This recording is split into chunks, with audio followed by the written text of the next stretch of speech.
আমির হামজা ভাইয়ের আগমন। এদেশের তৌহিদি জনতার প্রাণের স্পন্দন মৌলানা আমির হামজাকে আমরা আগামী দিনের জাতীয় সংসদে নির্বাচিত করে পাঠাবো ইনশাআল্লাহ। আমির জামাত ডাক্তার শফিকুর রহমান হাফিজাহুল্লাহ উনি কিন্তু ঘোষণা দিয়েছেন বাংলাদেশ জামাত ইসলামের যারা এমপি প্রার্থী এরা যদি এমপিতে পাশ করতে পারে আপনাদের ভোটে, যেই টাকা নিয়ে পাশ করবে 5 বছর পরে একটা টাকাও বাড়বে না, আরো কমে যাবে। বাংলাদেশে যত রাজনৈতিক দল আছে, আমি ধর্মীয় গুলো বাদ দিলাম, জেনারেল যারা আছে তারা এই ঘোষণা দিত, আমার মনে হয় তাদের দল থেকে কেউ এমপি দাঁড়াবে না। তাদের যদি বলা হয় যে 5 বছরে আপনি দায়িত্ব পালন করবেন, 100 টাকা নিয়ে এমপি হয়েছিলেন, যখন নামবেন 90 টাকা হয়ে যাবে, একটা টাকাও বাড়বে না, ও বলবে ঝামেলা করতে আমার দরকার কি, কারণ আমি এ রাস্তায় আসি মারিং কাটিং করার জন্য। আপনারা কি সকলের অধিকার প্রতিষ্ঠিত হবে সেই ধরনের বাংলাদেশ চান? আপনারা কি একটা উন্নয়নের বাংলাদেশ চান? যদি সেই উন্নয়নের বাংলাদেশ চান, দুর্নীতিমুক্ত বাংলাদেশ চান, ইনসাফের বাংলাদেশ চান, তাহলে অবশ্যই আমির হামজাদের মুক্ত লোকদেরকেই সংসদে পাঠাতে হবে, ঠিক না বেঠিক? আমি জীবনের প্রথম যখন ভোটার হয়েছিলাম, এই খুরদাইলসের প্রাইমারি স্কুল থেকে আমার এবং আমার স্যারকে ঘাট ধাক্কা দিয়ে বের করে দিয়েছিলেন। সেই মস্তানদেরকে আমরা আজকে দেখতে চাই, যেই মস্তানরা এখনো যারা ভোট কাটার কারচুপির সিদ্ধান্ত নিয়েছেন, আগামীতে যারা ভোট কাটতে চাই, ভোটারদেরকে ভোট সেন্টার থেকে বের করে দিতে চাই। আমরা বলতে চাই, তোমরা মায়ের কাছ থেকে দোয়া নিয়ে আসবা, বাড়ি থেকে কাপড়ের কাপড় নিয়ে আসবা, বাংলার ভূখণ্ডের ভোট কাটতে দেওয়া হবে না। আমরা আপনাদের দোয়া চাই। আপনারা যদি আমাদেরকে সমর্থন করেন, আগামী দিনে আমরা যাদেরকে সংসদে পাঠাতে চাই এমন 300 জনই আল্লামা দেলোয়ার হোসেন সাঈদী, মৌলানা মতিউর রহমান নিজামীর যোগ্য উত্তরসূরি হিসাবে এদেশের নেতৃত্ব দেবে ইনশাআল্লাহ। আর এই মানুষগুলো যদি দেশের নেতৃত্ব দেয়, দেশ পরিচালনার দায়িত্বে আসে, আমরা আল্লাহর উপরে ভরসা করে বলতে পারি বাংলাদেশে ইনশাআল্লাহ দুর্নীতি থাকতে পারে। আজকে একই মঞ্চে দাঁড়িয়ে একই স্টেজে বসে কথা বলছে, ঠিক না বেঠিক? আজ ইতিমধ্যেই সবাই ঐক্যবদ্ধ হয়েছে এবং সিদ্ধান্ত নিয়েছে আগামী দিনে ইসলামের স্বার্থে, আল্লাহর দ্বীনের স্বার্থে, কোরআনের স্বার্থে বাংলাদেশের সকল ইসলামী দল, ওলামা মাশায়েখ, পীর মাশায়েখ সবাই মিলে ঐক্যবদ্ধভাবে একটি বাক্স দিয়ে আগামী জাতীয় সংসদের নির্বাচন হবে ইনশাআল্লাহ। 18 জন এমপি ছিল এই বাংলাদেশে জামাত ইসলামীর। কতজন? প্রমাণ করে দিয়েছে তারা, কারণ তারা আস্তাগফিরুল্লাহর উপরে ছিল, সুম্মা তুবু ইলাইহি এর উপরে ছিল। এই জন্য তাদের জীবনে কোনোদিন দুর্নীতি পাওয়া যায়নি, একটা টাকার দুর্নীতিও পাওয়া যায়নি তাদের। 2 নম্বরে জামাতি ইসলামী প্রায় বাংলাদেশে উপজেলা চেয়ারম্যান 200-র উপরে উপহার দিয়েছে, একটাও দুর্নীতি করেনি, সব দুর্নীতি মুক্ত।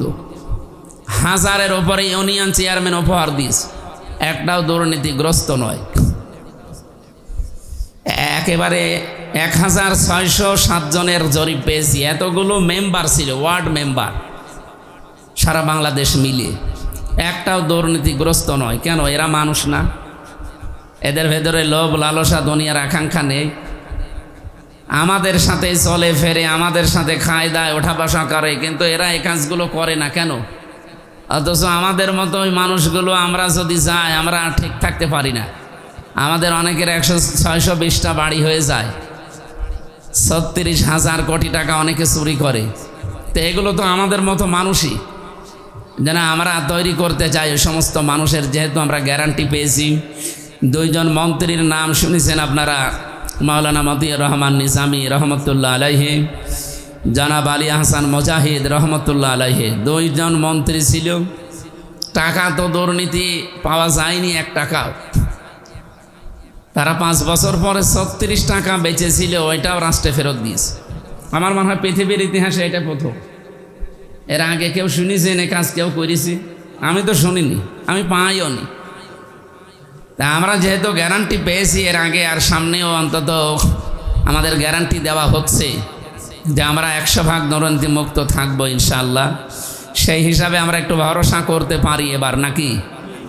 আমির জামাত ডাক্তার শফিকুর রহমান হাফিজাহুল্লাহ উনি কিন্তু ঘোষণা দিয়েছেন বাংলাদেশ জামাত ইসলামের যারা এমপি প্রার্থী এরা যদি এমপিতে পাশ করতে পারে আপনাদের ভোটে, যেই টাকা নিয়ে পাশ করবে 5 বছর পরে একটা টাকাও বাড়বে না, আরও কমে যাবে। বাংলাদেশে যত রাজনৈতিক দল আছে আমি ধর্মীয়গুলো বাদ দিলাম, জেনারেল যারা আছে তারা এই ঘোষণা দিত, আমার মনে হয় তাদের দল থেকে কেউ এমপি দাঁড়াবে না।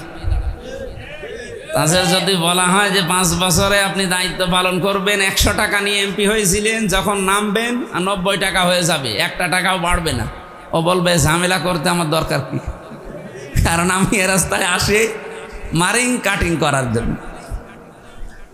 পরশুদিন একটা জরিপ পেয়েছিলাম, একজন রাজনীতি যিনি করেন, একদম মানে অনেক বয়স্ক মানুষ, উনি বলছিলেন আমি তো ছিলাম অনেক দিন দায়িত্বে, এ দেশে যে বাজেট হয় 100 টাকা যদি বাজেট হয়, যেই কাজের জন্য হয়, এ রাস্তাঘাটের থেকে শুরু করে বিভিন্ন জায়গার বাজেট বলছিলেন, 100 টাকা আসলে 3 টাকা খরচ হয়, আর 97 টাকা আল্লাহর ওলিরা সব খেয়ে ফেলে। এই রাস্তাটা বাজেট হয়েছিল 100 টাকা, এটা 100 বছর যাওয়ার কথা। যদি 3 টাকায় রাস্তা করে 97 টাকা খেয়ে ফেলে, রাস্তা কি 100 বছর যাবে না 3 বছর? এই জন্য 3 বছর পরে দেখবেন ডেলিভারি রোড হয়ে যায়। এখান থেকে আমার মনে হয় সদর হাসপাতালে যাদের এই 8 মাস 9 মাস 10 মাস যে সমস্ত মেয়েদের পেটে সন্তান, এদেরকে করিমন নসিমনে তুলে দেবেন, ও খাঁচানগর যেতে যেতে আর হাসপাতাল লাগবে না। না, অনেকে আবার বলেছে না এটাও ভালো, হাসপাতালের খরচ তো বেশি যাচ্ছে। বলেন, আমি যে জরিপটা আমি তো বানাইনি, আমি শুনে বললাম 100 টাকার 3 টাকা মাত্র খরচ হয়। একেবারে ওই সে মন্ত্রী থেকে যখন বাজেট হয়ে আসে, এই এখানকার যিনি পাতি নেতা আছে এ পর্যন্ত আসতে মাত্র 3 টাকা খরচ করে, আর 97 টাকা সব খেয়ে ফেলে। তো হবে কি করে? বাইরের দেশগুলোতে আমি ভ্রমণ করে দেখেছি, সিঙ্গাপুর আজ দাঁড়িয়ে গেছে কেন, মালয়েশিয়া থাইল্যান্ড দাঁড়িয়ে গেছে এই কারণে 100 টাকা বাজেট হলে তাদের কাজ হয় হয়তো 97 টাকা, 3 টাকা এদিক ওদিক হয়, এই জন্য ওরা দাঁড়িয়ে যায়। আর আমাদের পুরা উল্টা। আমরা আগামীতে এই ঘোষণা যদি বাংলাদেশে অন্য কোনো দল দিতে পারে, আপনি তাকে ভোট দেবেন, কোনো অসুবিধা নেই। এদেশে 73টার উপর এখন রাজনৈতিক দল আছে, বলেন কোন দলের লোক এটা পারবে? আপনি বলেন, পারছেও না, এই জন্যই তো মারামারি করে। যদি বলা হয় যে আপনি ভোটে দাঁড়াচ্ছেন, দাঁড়ান, আপনি এমপিও হবেন, 100 টাকা নিয়ে এমপি হচ্ছেন, আপনি কিন্তু 5 বছর পরে 90 টাকা হয়ে যাবে, 101 টাকা হবে না। ও বলবে আমি জীবনে এই রাস্তায় নিয়ে আমি শুধু নামাজ কালাম পড়ি জান্নাতে যাব। আল্লাহ রাব্বুল আলামিন যে দায়িত্ব আমাদের মাথার উপরে দিতে যাচ্ছেন, আমাদের কোরআনে কারিমের যে আয়াত অনুযায়ী আমরা বিশ্বাস করতে পারি, ওয়ায়ুতি কুল্লাযী ফাদলিন ফাদলা, তিনি দান করবেন যে মানে ব্যক্তি যোগ্য, ওয়ালা ফাদলিন ফাদলাহু, তার যে ফজিলত আল্লাহ তাকে ওই জায়গায় পৌঁছিয়ে দেবেন। আল্লাহ এই আয়াতটা বাস্তবে যেন আমাদেরকে চর্ম চোখে দেখার তৌফিক দেন।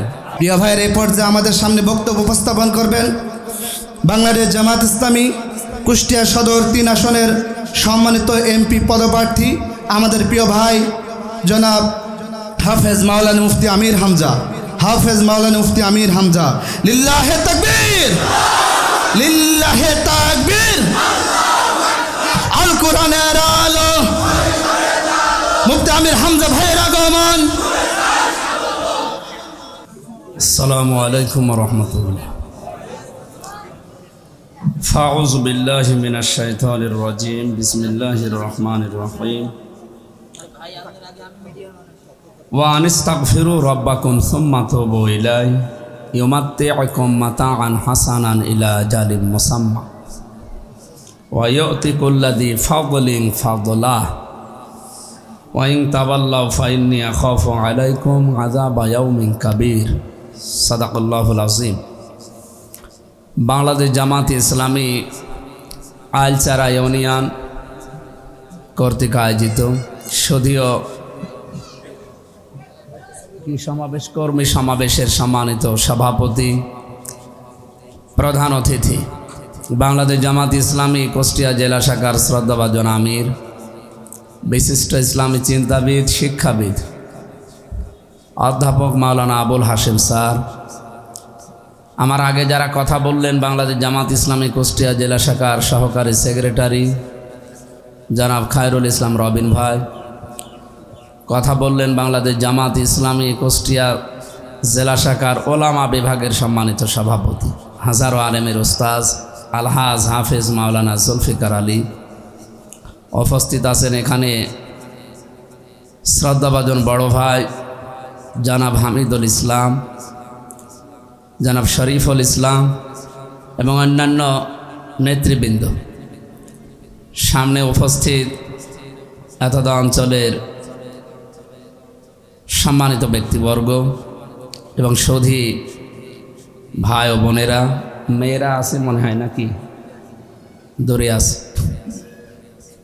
এই অনুষ্ঠান শুধু গতানুগতিক একটা অনুষ্ঠান নয়, কোরআনে কারিম দিয়ে যেহেতু আজকের আলোচনা আমরা আরম্ভ করেছি, সেই প্রথম থেকে শেষ পর্যন্ত কোরআনে এবং হাদিসের উপরেই থাকবে আজকের এই আলোচনা ইনশাআল্লাহ। পৃথিবীতে যদি কেউ উপভোগ্য জীবন পেতে চায় এবং তার যে মর্যাদা ওই জায়গার ফজিলত পেতে চায়, আল্লাহ রাব্বুল আলামিন দুইটা আদেশ দিয়েছেন। কোরআনে কারিমের সূরা হুদের ভেতরে আমরা যেটা তেলাওয়াত করলাম, আল্লাহ তাআলা বলেন, ওয়া আনিস্তাগফিরু রাব্বাকুম সুম্মা তুবু ইলাইহি।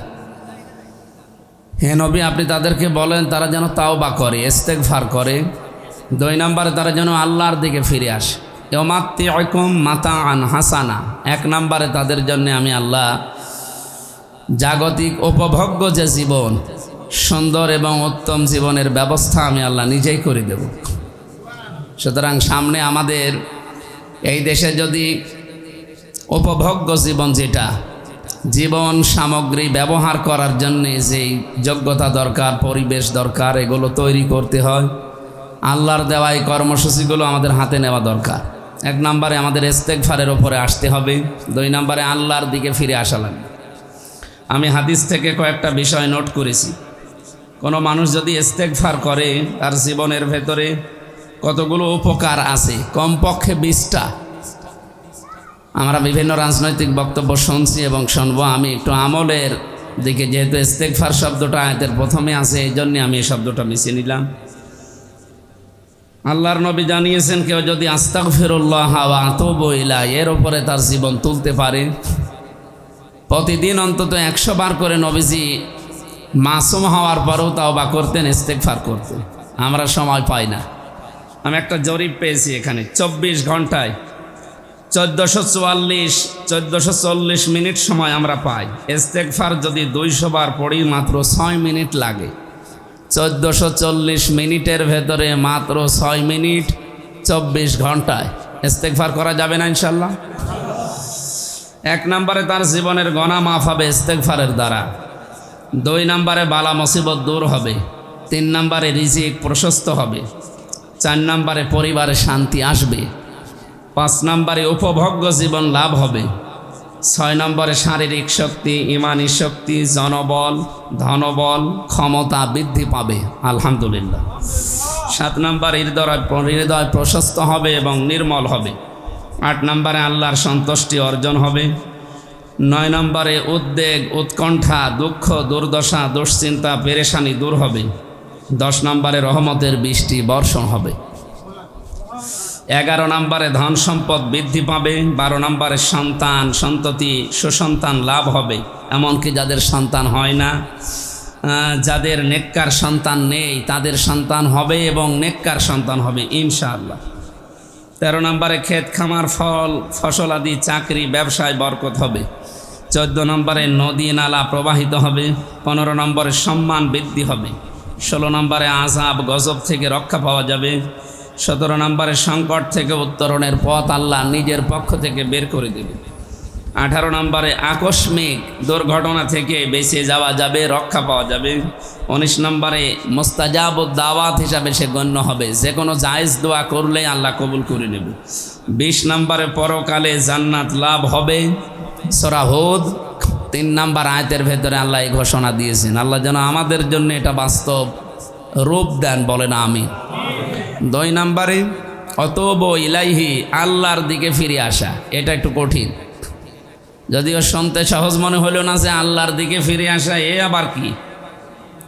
আল্লাহ বলেন সুম্মা তুবু ইলাইহি, যারা আমার দিকে ফিরে আসতে চায়, ইউমাত্তিউকুম, তাদেরকে আমি আল্লাহ ভোগ করাবো, মাতাআন হাসানা, দুনিয়ার সর্বোচ্চ কল্যাণময় জীবন। ওয়া ইউতি, তাদেরকে আমি দেব কুল্লাযী ফাদলিন ফাদলাহু, যে যার যোগ্যতা অর্জন করবে ইমান এবং আমল নেক আমল অনুযায়ী, তাকে আল্লাহ ওই জায়গায় পৌঁছিয়ে দেবে।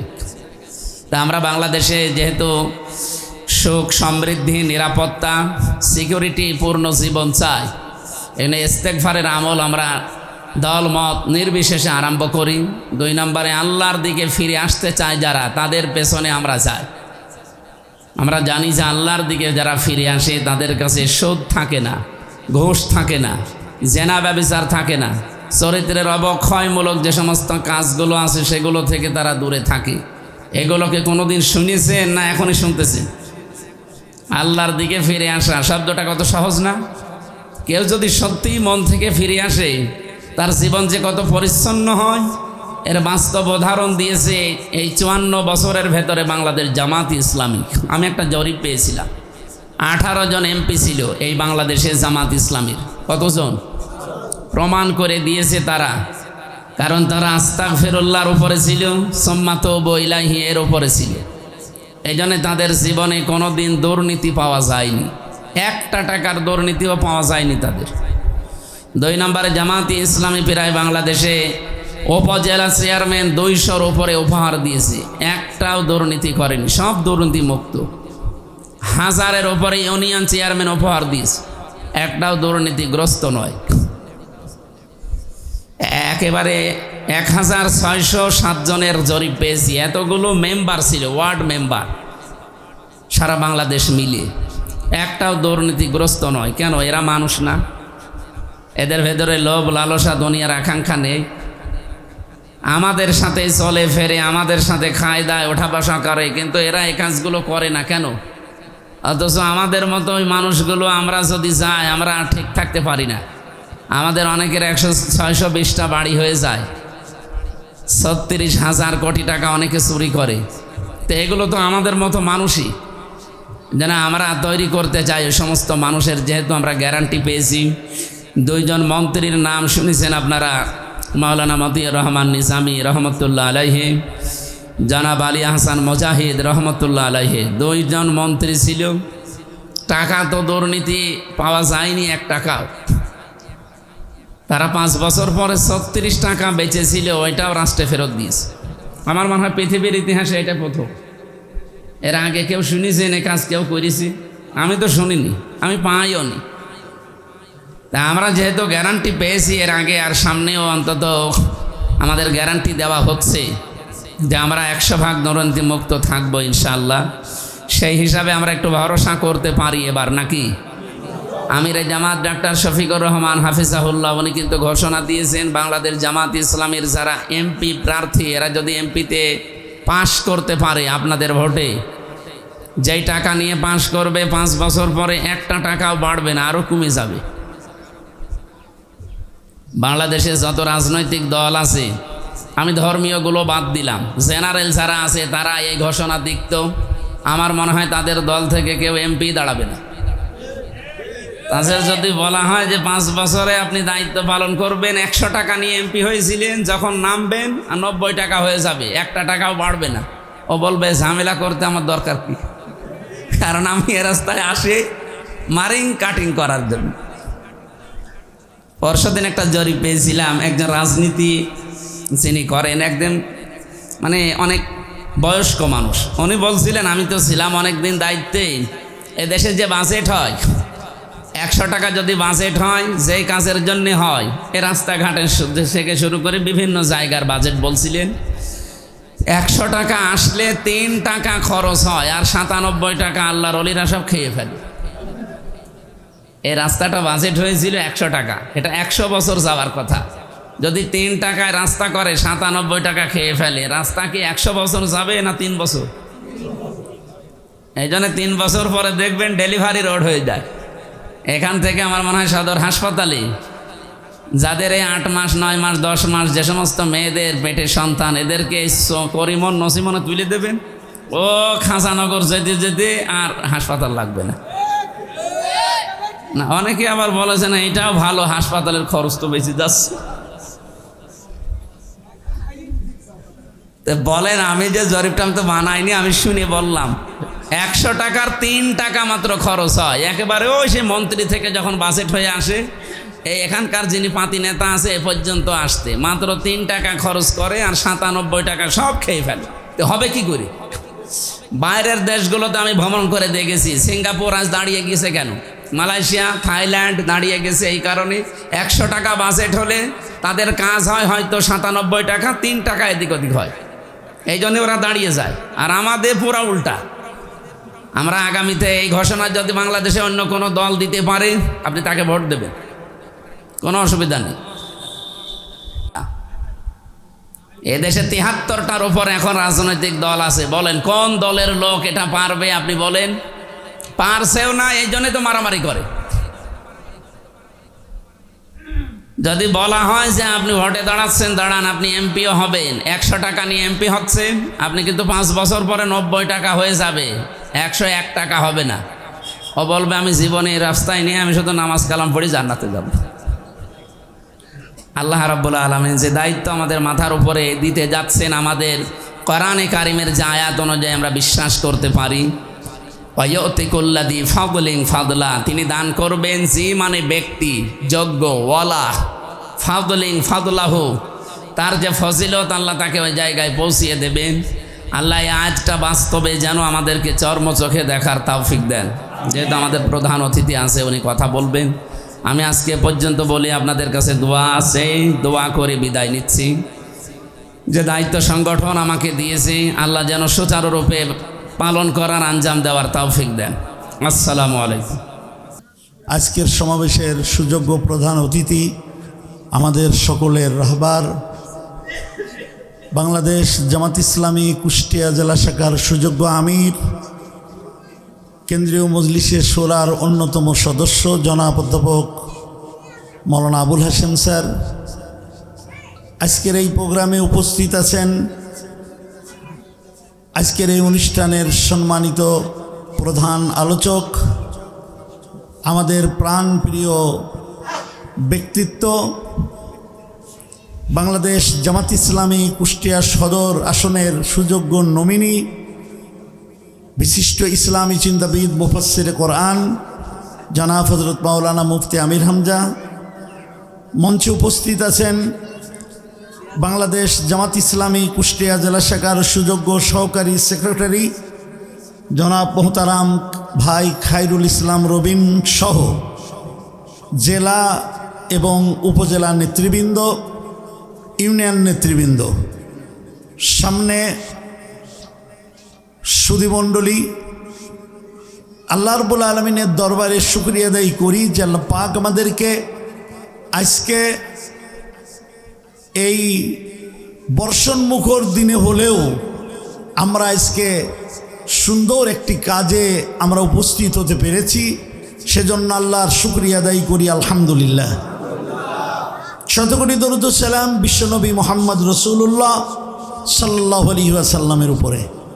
সম্মানিত উপস্থিতি, আমরা এযাবৎকাল শুধু শুনে এসেছি কোরআনের শাসন ব্যবস্থা শুনে এসেছি। কেউই এ পর্যন্ত কতজনের হাত ধরলাম এই জাতি এক সিলতে শান্তির আশায় পাকিস্তানের হাত ধরেছে, সেখানে আমরা শান্তি পাই নাই। এরপরে বাংলাদেশ স্বাধীন হলো যার হাত ধরে, তার কাছে গেলাম, সেখানেও শান্তি পেলাম না। এরপরে আবার জেনারেল দিয়ে, বিচারপতি দিয়ে, আবার জেনারেল দিয়ে, এরপরে মহিলাদের হাত ধরেও শান্তির নিশানা আমরা পাই নাই। এর মানে এই না যে শান্তি পাওয়া যাবে না। আসল বিষয়টা হলো শান্তি পেতে গেলে আল্লাহ সুবহানাহু ওয়া তাআলা বলে দিলেন শুধুমাত্র একমাত্র কেবলমাত্র কোরআনী শাসন ব্যবস্থা দিয়েই জমিনে শান্তি আসবে, তাছাড়া কোনো ব্যবস্থায় শান্তি আসতে পারে না। কারণ শান্তি পেতে গেলে যেমন সৎ মানুষ লাগে এবং শান্তির সাথে সাথে এর পাশে আল্লাহ কর্তৃক যে সুষম আইন আছে সেটাও লাগে। এজন্য শুধু সৎ নেতাই আপনার শান্তি দেবে না যদি সৎ নেতার সাথে সৎ নীতি না থাকে। বাংলাদেশ জামাত ইসলামী আপনাদের কাছে এসেছে, এবার আমরা অত্যন্ত আশাবাদী মুফতি আমির হামজা সাহেবের হাত ধরে আমরা সেই শান্তির বাণী আমরা সেই শান্তি পাওয়ার আশায় আমরা আমাদের হাতকে সংসদ পর্যন্ত পৌঁছতে চাই। কারণ আমরা জানি মাত্র কয়েকজন সংসদ সদস্য, এমনকি 3 জন সংসদ সদস্য, তারপরে আরো বেশি যারা এসেছে, অল্প সংসদ সদস্য দিয়ে আমরা দেখেছি অনেক কিছু করে নেওয়া সম্ভব। আমি নিজে মরহুম আল্লামা দেলোয়ার হোসেন সাইদি রহমতুল্লাহ আলাইহির কাছে শুনেছি যে সংসদে স্পিকার ঘোষণা করে দিল যে আপনারা যারা নামাজ পড়বেন নামাজ পড়ে আসেন। মৌলানা সাইদি রহমতুল্লাহ আলাই ফলন নিয়ে বলেছিলেন যে আমরা নামাজে যাব, সেই সুযোগে আপনারা আইন পাশ করবেন, সংসদ চালাবেন, তা হতে পারে না। নামাজের মধ্য দিয়েই আমরা এই নামাজের গোটা সময়টাই বিরতি থাকতে হবে। সেটা কিন্তু জামাত ইসলামীর এই সংসদ সদস্যের মাধ্যমে আজও সংসদে নামাজের সময় সংসদ মুলতবি থাকে। সাথে সাথে আরেকটা কথা আমরা জানি, সংসদ ভবনে ঢুকতে গেলে আগে আপনারা দেখেন, রেডিও টেলিভিশনে দেখেন, রাজা বাদশার সামনে যেতে গেলে মাথা ঝুঁকিয়ে কুর্নিশ করে ভিতরে ঢুকতে হয়। এ প্রথা ছিল। অনেক সংসদ সদস্য আসলেও বাংলাদেশ জামাত ইসলামীর সংসদ সদস্য আল্লামা দেলোয়ার হোসেন সাইদি রহমতুল্লাহ আলাই প্রথম সংসদে ঢোকার পরেই উনি যে আপত্তি করেছিলেন, সেই আপত্তির সাথে তৎকালীন মাননীয় স্পিকার মহোদয় একাত্মতা ঘোষণা করে ওই দিন থেকেই সংসদে আর মাথা ঝুঁকিয়ে ঢোকা লাগে না। এজন্য আমি আপনাদেরকে আহ্বান করব যে আপনারা দুর্বার গতিতে কাজ চালাতে হবে। কারণ আমরা জানি আল্লাহ আমাদের সুদিন দেশে এই রকম প্রোগ্রাম আমরা আশাও করতে পারি নাই। কি বলেন, পেরেছি? 5ই আগস্টের আগে আমরা পারি নাই। আমরা জানি বদরের যুদ্ধে মুসলমানদের আল্লাহ বিজয় দেশে, আবার বদর আমাদের সামনে আসবে। এই দেশের কোরআনী শাসন ব্যবস্থা ঠেকানোর জন্য টাকার বস্তা নিয়ে, অস্ত্রের ঝনঝনানি দিয়ে বিভিন্নভাবে জাতিকে বিভ্রান্ত করার চেষ্টা করবে। আমরা স্পষ্টভাবে বলতে চাই, কোনো ঝনঝনানি চলবে না। জাতি সজাগ হয়েছে, আমরা বাংলাদেশে কোরআনী শাসন ব্যবস্থা আসবে, এটাই দাবি। ভাইরা আমার, আর সামনে কথা যাব না। আমি আপনাদের কাছে দোয়া করে আমার সংক্ষিপ্ত কথা শেষ করছি। আল্লাহ আপনাদের সকলকে এই কষ্ট সহ্য করে আসার তৌফিক যাজা দান করুন, এবং আপনারা দুর্বার গতিতে এগিয়ে যাবেন। আমাদের মুআজ্জাজ মেহমানেরা সুন্দরভাবে আপনাদেরকে দিক নির্দেশনামূলক কথা বলবে। এ কথা বলেই আমি আমার আলোচনা শেষ করছি। ওমা আলাইনা ইল্লাল বালাগ। আসসালামু আলাইকুম ওয়া রাহমাতুল্লাহি ওয়া বারাকাতুহু।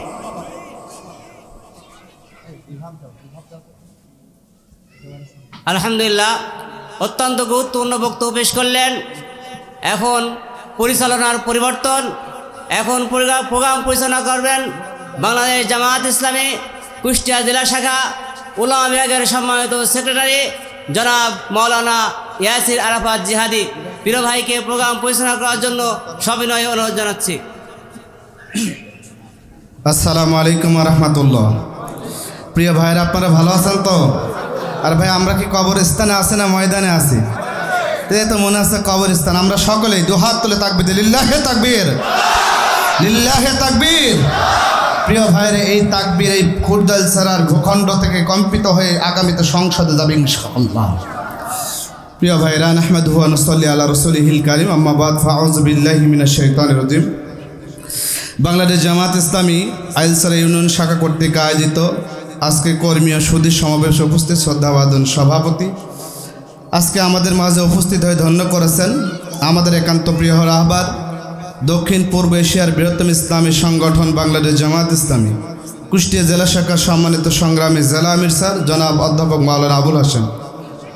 আজকের প্রোগ্রামে উপস্থিত হয়ে ধন্য করেছেন আমাদের একান্ত প্রিয় ভাই, আন্তর্জাতিক খ্যাতিসম্পন্ন মুফাসসিরে কোরআন, অগণন্ত তৌহিদের হৃদয়ের স্পন্দন হযরত মাওলানা মুফতি আমির হামজা সাহেব। উপস্থিত আছেন বাংলাদেশ জামাত ইসলামী কুষ্টিয়া জেলা শাখার সম্মানিত সহকারী সেক্রেটারি জনাব খায়রুল ইসলাম রবিন ভাই। উপস্থিত আছেন বাংলাদেশ জামাত ইসলামী কুষ্টিয়া জেলা শাখার সম্মানিত কর্মপরিষদ সদস্য প্রিয় ভাই কাজী হামিদুল ইসলাম বোরহান। উপস্থিত আছেন বাংলাদেশ জামাত ইসলামী কুষ্টিয়া সদর উপজেলার সম্মানিত আমির জনাব মাওলানা শরীফুল ইসলাম। উপস্থিত আছেন কুষ্টিয়া সদর উপজেলার সম্মানিত সেক্রেটারি প্রিয় ভাই ডক্টর রাহেন আলী সহ উপজেলা এবং ইউনিয়নের নেতৃবৃন্দ সকলকে আন্তরিক শুভেচ্ছা সালাম। আসসালামু আলাইকুম রহমতুল্লাহ। প্রিয় ভাইয়ের এ পর্যায়ে আমাদের সামনে বক্তব্য উপস্থাপন করবেন আমাদের একান্ত প্রিয় রাহবার বাংলাদেশ জামাত ইসলামী কুষ্টিয়া জেলা শাখার সম্মানিত সহকারী সেক্রেটারি, বাংলাদেশ জামাত ইসলামী কুষ্টিয়া সদর 3 আসনের সম্মানিত পরিচালক, নির্বাচনী পরিচালক আমাদের প্রিয় ভাই জনাব জননেতা খায়রুল ইসলাম রবিন। আমরা সকলে একটু ভাইকে উদ্বুদ্ধ করবো তাকবীর দিয়ে লিল্লাহে তাকবীর। পিছন দিক থেকে হাত উঁচু করে দিবেন লিল্লাহে তাকবীর। আল্লাহ কবুল করে। আউযু বিল্লাহি মিনাশ শাইতানির রাজিম। বিসমিল্লাহির রহমানির রহিম। রব্বি জিদনি ইলমা রব্বি শরহ লি সাদরি ওয়াইসির লি আমরি ওয়াহলুল উকদাতাম মিন লিসানি ইয়াফকাহু কওলি। আলহামদুলিল্লাহ, আল্লাহর কাছে শুকরিয়া আদায় করছি। আল্লাহ রাব্বুল আলামিন আমাদেরকে তার একটি হুকুম আসরের নামাজ আদায় করার পর আমরা কিছু কথা শোনার, কিছু কথা বলার একটি প্রোগ্রামে আসতে পেরেছি। মহান মনির দরবারে শুকরিয়া আদায় করি আলহামদুলিল্লাহ। আইলছড়া ইউনিয়ন কর্তৃক আয়োজিত আজকের প্রোগ্রামে সম্মানিত প্রধান মেহমান, একান্ত প্রিয় ভাই কুষ্টিয়া জেলার সম্মানিত রাহবার অধ্যাপক মৌলানা আবুল হাশেম, প্রধান আলোচক সদর আসনের সম্মানিত সংসদ সদস্য বিশ্ববরেণ্য মুফাসসিরে কোরআন সংসদ সদস্য প্রার্থী বিশিষ্ট আলেমে দ্বীন জনাব মুফতি আমির হামজা, আর উপস্থিত আছেন আমাদের উলামা বিভাগের সম্মানিত জেলা সভাপতি হাফেজ জুলফিকার আলী, আর উপস্থিত আছেন আমাদের জেলা শুরা কর্ম সদস্য কাজী আহমদ ইসলাম বুরহান, সদর আমির শরীফুল ইসলাম, সদর সেক্রেটারি ডক্টর রাহেন আলী সহ ইউনিয়ন এবং ওয়ার্ডের নেতৃবৃন্দ, একান্ত প্রিয় সুদী কর্মী ভাই, আসসালামু আলাইকুম রহমতুল্লাহ বরকাতুহু। আজকে আলোচনা শুনবো আমাদের সম্মানিত জেলা আমিরের কাছ থেকে, আলোচনা শুনবো আমাদের মুফতি আমির হামজার কাছ থেকে। শুধু আমি সালাম বিনিময় করার জন্য দাঁড়িয়েছি। সম্মানিত উপস্থিতি, বাংলাদেশ জামাত ইসলামী যে একটি স্লোগান আছে, আল্লাহর আইন চাই, সৎ লোকের শাসন চাই, এই স্লোগানকে সামনে রেখেই বাংলাদেশ জামাত ইসলামী ময়দানে কাজ করে যাচ্ছে। বাংলাদেশ জামাত ইসলামী 4 দফা স্থায়ী কর্মসূচি, এই কর্মসূচির আলোকেই রাষ্ট্রীয় সংস্কার, রাষ্ট্রীয় সংসদের মাধ্যমেই পুরা দেশটাকে পরিবর্তন করার জন্য তারা ময়দানে কাজ করছে। এর ধারাবাহিকতা অনুযায়ী কুষ্টিয়া সদর আসনের আমাদের এমপি পদপ্রার্থী মুফতি আমির হামজা ভাই আপনাদের কাছে আসছেন। আমরা মুফতি আমির হামজা ভাইয়ের হাতকে শক্তিশালী করে তার পাশে দাঁড়িয়ে যাতে সংসদে ওনাকে আমরা পাঠাতে পারি, সর্বপদ আমরা ইনশাআল্লাহ ময়দানে কাজ করব। সম্মানিত উপস্থিতি, রাষ্ট্রীয় সংস্কার, রাষ্ট্রীয় সংশোধন, এটা হচ্ছে আমাদের জামাত ইসলামের চতুর্থ দফার কাজ। এই রাষ্ট্রে কেন সংশোধন করতে হবে? এই রাষ্ট্রটা আল্লাহ দিয়া বিধান অনুযায়ী রাষ্ট্র পরিচালিত হচ্ছে না। আমরা দেখেছি 71 সাল থেকে শুরু করে 2025 সাল চলছে, 54 বছর বাংলাদেশের মানুষের যে ইচ্ছা আকাঙ্ক্ষা, মানুষের যে ভালো থাকার অধিকার, তারা টোটালি বঞ্চিত আছে। তারা তাদের অধিকার ফিরে পায়নি, তারা তাদের বাসস্থান ফিরে পায়নি। সকল বিষয় মিলেই মানুষের যে আশা আকাঙ্ক্ষা সেটা পূরণ হয় নাই, যার কারণে মানুষ বারবার অনেক আশা আকাঙ্ক্ষা নিয়েই মানুষের দরবারে যাচ্ছে, মানুষের দুয়ারে যাচ্ছে। সম্মানিত উপস্থিতি, বাংলাদেশ জামাত ইসলামীর যে কাজ করতে চায়, রাষ্ট্রীয় সংসদের মাধ্যমে দেশটাকে পুনর্গঠনের মাধ্যমে দেশটার একটি কাঙ্ক্ষিত মান, দুর্নীতিমুক্ত, চোরমুক্ত, সন্ত্রাসমুক্ত বাংলাদেশ তৈরি করতে চাই। আল্লাহ রাব্বুল আলামিন ঘোষণা করেছেন সূরা হজের 22 নম্বর সূরা 41 নম্বর আয়াতে, যারা ইমানদার, যারা আল্লাহওয়ালা, তাদেরকে যদি আল্লাহ রাব্বুল আলামিন ক্ষমতা দান করেন তারা কি কাজ করবেন। এখানে আল্লাহ স্পষ্ট ঘোষণা আছে, আল্লাযীনা ইম্মাক্কানাহুম ফিল আরদ। এই আয়াতটাকে স্পষ্ট করে আল্লাহ বলে দিচ্ছেন যে যদি তাদেরকে আমি ক্ষমতা দান করি তাহলে তারা ময়দানে 4টে কাজ করবে। একটি কাজ হচ্ছে তারা নামাজ প্রতিষ্ঠা করবে, দ্বিতীয় কাজ হচ্ছে তারা জাকাত আদায়ের ব্যবস্থা করবে, তৃতীয় কাজ হচ্ছে তারা সৎ কাজের আদেশ করবে, অসৎ কাজ থেকে তারা নিষেধ করবে। এই চারটে কাজ বাংলাদেশ জামাত ইসলামী যদি ক্ষমতায় আসে, এই কোরআনে আয়াত অনুযায়ী তারা এই কাজকে হাত দিবে এবং সে সমাজ থেকে এই সকল কাজের মাধ্যমেই সকল দুর্নীতিমুক্ত করবে। এবং এই দুর্নীতিমুক্ত সমাজ আমরা সকলে চাই। আমি উদাত্ত আহ্বান করি, আমরা সবাই আসুন বাংলাদেশ জামাত ইসলামে পতাকা তলে এসেই আমরা দুর্নীতিমুক্ত সমাজ কায়েম করার জন্য ঐক্যবদ্ধ হই। আল্লাহ আমাদেরকে সকলকে তৌফিক দান করুন। আমিন। ওমা তৌফিক ইল্লা বিল্লাহ। আসসালামু আলাইকুম ওয়া রাহমাতুল্লাহি ওয়া বারাকাতুহু।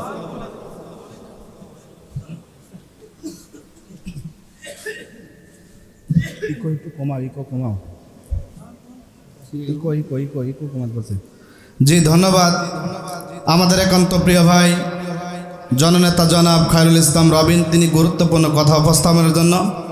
প্রিয় ভাইরা, তিনি একটা মেসেজ দিলেন, আগামী যে জাতীয় সংসদ নির্বাচন হবে সেখানে আমাদের কুষ্টিয়া সদর 3 আসনের পক্ষ থেকে বাংলাদেশ জামাত ইসলামের প্রার্থী আমাদের প্রিয় ভাই মুফতি আমির হামজা, আমরা দলমত নির্বিশেষে আগামীকে ভাইকে বিজয়ী করব ইনশাআল্লাহ। প্রিয় ভাইরা, আমরা অনেক নির্বাচন দেখেছি, অনেক প্রার্থী দেখেছি। আমরা 2014 সালের নির্বাচন দেখেছি, সেখানে আমরা সেই নির্বাচন কি হয়েছিল আমরা দেখেছিলাম, ভোটারবিহীন নির্বাচন। আমরা 2018 সালের নির্বাচন দেখেছিলাম দিনের ভোট রাতের নির্বাচন। আমরা 2022 সালের নির্বাচন দেখেছিলাম আমি প্রার্থী দিয়ে নির্বাচন।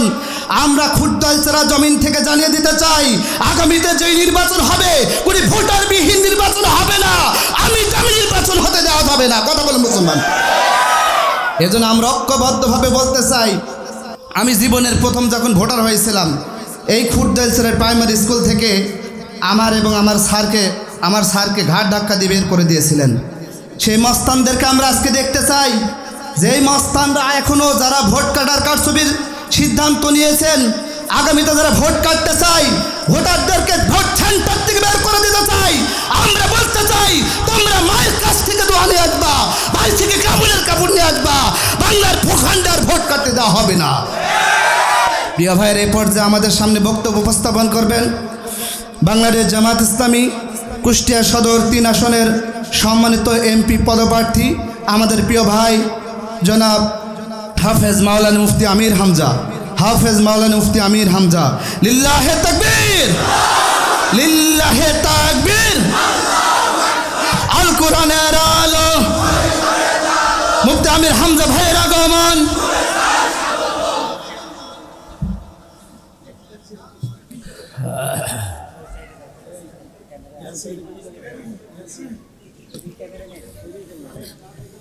আসসালামু আলাইকুম ওয়া রাহমাতুল্লাহ। ফাউযু বিল্লাহি মিনাশ শাইতানির রাজীম। বিসমিল্লাহির রহমানির রহিম। ওয়া আনিস্তাগফিরু রাব্বাকুম সুম্মা তুবু ইলাইহি ইউমাত্তিউকুম মাতাআন হাসানান ইলা আজালিন মুসাম্মা ওয়া ইউতি কুল্লাযী ফাদলিন ফাদলাহ ওয়া ইন তাওয়াল্লাউ ফাইন্নী আখাফু আলাইকুম আযাবা ইয়াউমিন কাবীর। সাদাকাল্লাহুল আযীম। বাংলাদেশ জামাত ইসলামী আইলচারা ইউনিয়ন কর্তৃক আয়োজিত সদীয় কর্মী সমাবেশের সম্মানিত সভাপতি, প্রধান অতিথি, বাংলাদেশ জামাত ইসলামী কুষ্টিয়া জেলা শাখার শ্রদ্ধাভাজন আমির, বিশিষ্ট ইসলামী চিন্তাবিদ, শিক্ষাবিদ অধ্যাপক মাওলানা আবুল হাশেম স্যার, আমার আগে যারা কথা বললেন বাংলাদেশ জামাত ইসলামী কুষ্টিয়া জেলা শাখার সহকারী সেক্রেটারি জনাব খায়রুল ইসলাম রবিন ভাই, কথা বললেন বাংলাদেশ জামাত ইসলামী কুষ্টিয়া জেলা শাখার ওলামা বিভাগের সম্মানিত সভাপতি হাজারো আলেমের ওস্তাজ আলহাজ হাফেজ মাওলানা জুলফিকার আলী। উপস্থিত আছেন এখানে শ্রদ্ধাভাজন বড় ভাই জনাব হামিদুল ইসলাম, জনাব শরীফুল ইসলাম এবং অন্যান্য নেতৃবৃন্দ। সামনে উপস্থিত এতদ অঞ্চলের সম্মানিত ব্যক্তিবর্গ এবং সৌধী ভাই ও বোনেরা, মেয়েরা আছে মনে হয় নাকি, দূরে আছে। এই অনুষ্ঠান শুধু গতানুগতিক একটা অনুষ্ঠান নয়, কোরআনে কারিম দিয়ে যেহেতু আজকের আলোচনা আমরা আরম্ভ করেছি, সেই প্রথম থেকে শেষ পর্যন্ত কোরআনে এবং হাদিসের উপরেই থাকবে আজকের এই আলোচনা ইনশাআল্লাহ।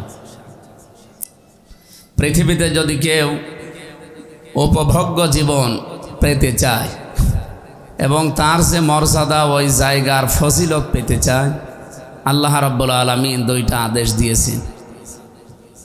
কোরআনে কারিমের সূরা হুদের ভেতরে আমরা যেটা তেলাওয়াত করলাম, আল্লাহ তাআলা বলেন, ওয়া আনিস্তাগফিরু রাব্বাকুম সুম্মা তুবু ইলাইহি। হে নবী, আপনি তাদেরকে বলেন তারা যেন তাওবা করে, ইস্তেগফার করে। 2 নম্বরে তারা যেন আল্লাহর দিকে ফিরে আসে। ইউমাত্তিউকুম মাতাআন হাসানা।